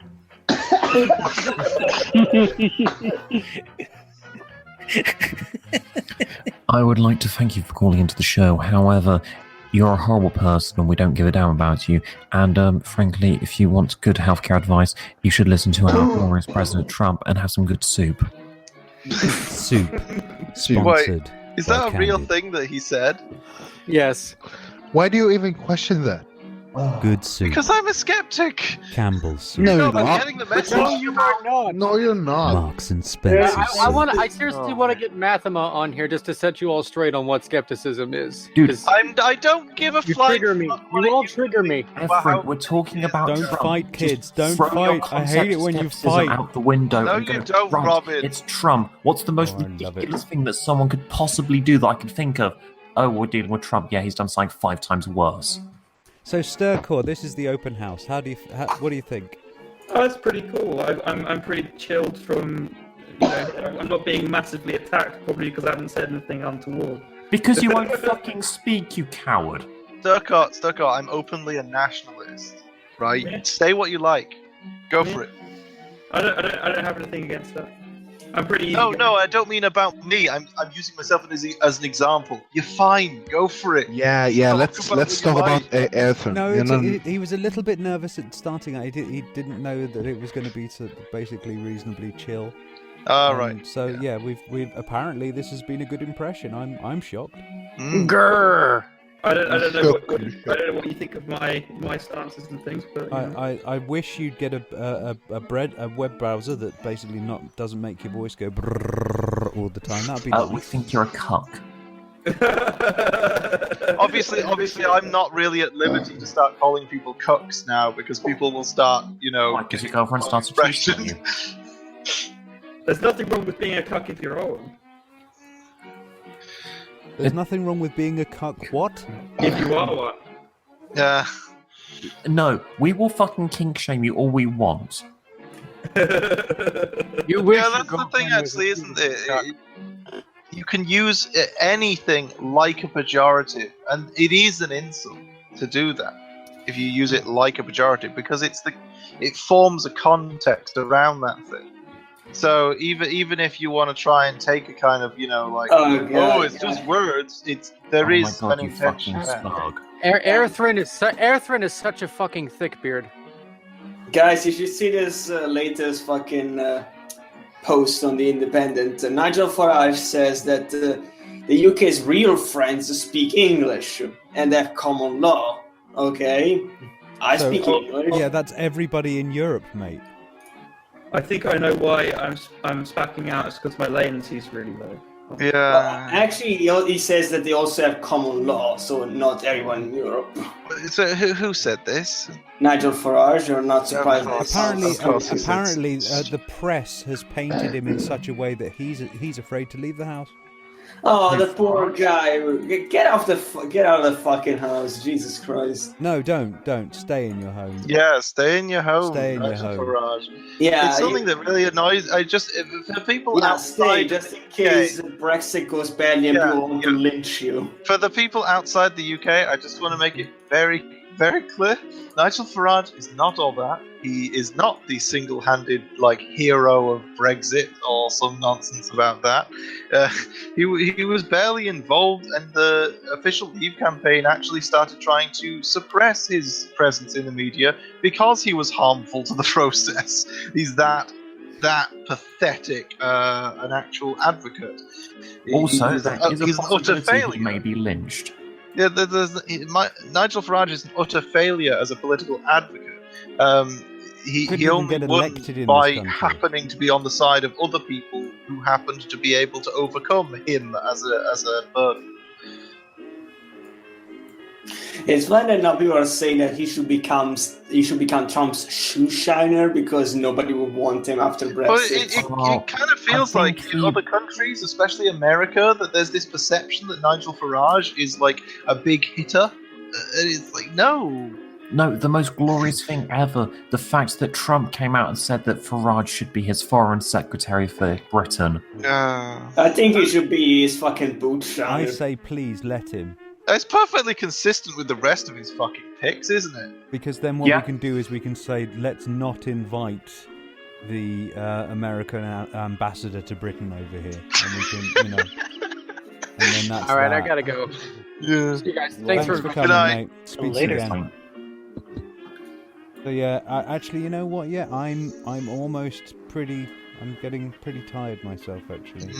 Of conversational life at this point. Lots of good time. A bit of both, really, to be perfectly frank. Okay, it would be funny if like people would literally start throwing tomatoes. I was kind of like, you ruined our fucking life, you Want to come bastard. back in again? Oh, 1 second. Doo-doo-doo. Just give me the link again. I think he wants to come in. Who's this? Sturcall. Okay, let me get this. There's an article called that says Nigel Farage blames Germany for air pollution in UK cities. How the hell does that work? Wind. Wait, what did you say? Nigel Farage blames Germany for air pollution in UK cities. Oh, is the wind blowing all the It's like that's because they actually have an industry, unlike you people. It's just, yeah. That kind of shit is exactly why Nigel Farage is like a hamper to any. I mean, seriously, it was an actual prerogative of the Leave campaign towards the end of it to do their hardest to. Couldn't they just, I don't know? He was the Trump. He was the Trump of the campaign. They were having to work around him to try and keep him out of trouble. Efren is worse than that. Shockingly, one of the biggest increases they got was when Farage did that wonderful little interview where he decided to call everyone leaving Syria in that column of actual Syrian refugees the filth column. And somehow that had the biggest impact on the polls for people choosing to do Brexit. That was the biggest single impact. It was fucking insane. Apparently, it was the bus. That 350 mil. Even the Leave campaign admits that without that they would have lost. Yeah, I that don't was love a that. very long-term gradual thing, and it was a really good campaign. Any of the lies they told, but they're honest about that, probably would have lost. Yeah, like, one of my any favorite of them. thing. One of my favorite Because thing just how is that. close it.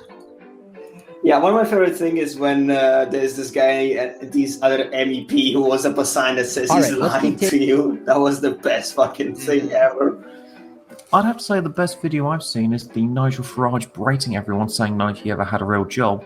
Oh yeah, and then they labelled everyone's jobs, including Farage. Well, it's just like the thing is that he started that with, let's have a sensible, grown-up conversation about it, and then turns around and kind of goes, now I know none of you have had a proper job before. It's like, oh, it's like, I don't want to be, or with Junker, I don't want to be rude. It's kind of like, but you're an ass, fucking piece of shit. You look. It's like, that's your way of not being rude. What's wrong with it? It's not. He was being polite. Exactly. Imagine how bad it would be. Oh god, yeah, he should be lucky I'm not in charge of the EU. Otherwise, I would have a bucket of rotten fish by my side and just throw it on him. It's kind of like, here you go. I get the feeling you'd have been like, fuck, what's he called? Shit, I can't remember. The guy is bald, wears glasses, had a TV show who just I do have a very important question. Why would you steal the lunch of the Icelandic delegate? No, actually, no. That's also a Roman dish. So just that. It's kind of like, well, well, it's for the greater good. It's kind of like, hey, dude, we're gonna prank Farage. As soon as he opens his big fucking mouth, we're just gonna throw this shit on him. But it's my lunch. Hey, just good, isn't it? Yes. But you know what, guys? Yeah, just eat it. I don't mean to be a meanie. I don't mean to be a meanie, but it has been a long one. What are you talking about? You love being mean. I know, but it's like 2:00 in the fucking morning, man, and I think it's probably time to go to bed. It's not 12 hours yet, Robert. Shut up! Shut your fucking mouths. No, Robert, stop. Look out of your fucking window right now. Can you see the sun? No. Can you see a face shimmering the sky behind a mile of clouds of where the sun should be? Oh my god, that's so poetic. That's so fucking poetic. Actually, I can, but I think that might be sleep deprivation. Yeah, I'm concerned now. Can I just check if my mic works? Is it? Hello. Yeah, it does, but it's too late. Yeah. But yeah, thanks for coming, everybody. Thank you to Sturcall, Searle FM, and a load of other you that I can't really be bothered to name. And anybody on the side chat there. Normal service should kick in next week. I'm not quite sure what happened. All a bit of a fuck up. I just couldn't start the bloody thing. Now it starts fine, so I think YouTube just basically fucked me in the ass just at exactly the right time to fuck me in the ass. Oh, shut up. You love it. No, you love it. You're gay. Anyway, No, you love it because you keep coming back and using YouTube. You must obviously love it because otherwise you'd find a different platform. well, I'm thinking about restreaming it so it goes It's to an almost abusive everywhere. relationship. Yes, and if it doesn't get its shit together, I will be abusing it more. But thank you for ruining my outro as per usual. Oh, it's tradition. So I'm just gonna fucking just turn the outro on and fuck off. I think that's probably for the best. Good So night. thanks to everybody, and hopefully we'll see Milo out there at some point. It'll be really enjoyable to see him cringing every fucking 5 seconds. We can make bets on what streak on he'll be on. Actually, to be honest with you, I think he's probably about done for a good 6 months now. He'll probably just cower away in his room. He's a moral coward as it is. No, he'll be under Trump's desk, sucking his fucking thumb and rocking back and forth. They see Trump, come on, kid, man the fuck up. I'm gay. Thank you for subbing, Bolo. Thank you, Lothar. Yes, all of you should sub, and if you haven't subbed, how dare you? And if your friends haven't subbed, shame them, as you should. We're looking to build this up. Once we get up to about 1,000 or something like that, I might start doing this on a bi-weekly basis. It's up to you guys. Make my day. And you know what? If we can get this place into a bit more of a bustly sort of a thing, we'll maybe do it 3 times a week. Who knows? It really depends on you. Are you? Which version of bi-weekly are you talking What about? are you prepared to do? Well, I am British. Yes. Right. So we're doing 1 show every fortnight and 2 shows every week. Right now, I'm on 1 show this Saturday. If we start getting a bit more interest, then maybe, yes, I'll be doing twice a week and so forth. But So bi-weekly then? Bi-weekly, possibly, maybe Wednesday, something like that. No, bi-weekly means every 2 weeks. Sorry, whatever. Once every Dewey 2 weekly, I suppose? Actually, the thing is, Efren, linguistically, it means both, and this is part of the problem. Hence the joke of doing it bi-weekly. You do it once every fortnight and yes, twice every fuck week. you, Etherin. Anyway, that's the kill it. Yeah, Jesus. that's the outro done. Yeah, please. Yeah, we'll just keep on talking. Otherwise, this is me, Robin Gething. Thank you for coming onto the open house. I'm going to get rid of this channel now because, my God, nobody will stop talking. They just won't stop. They just keep going. Help me! Having us back.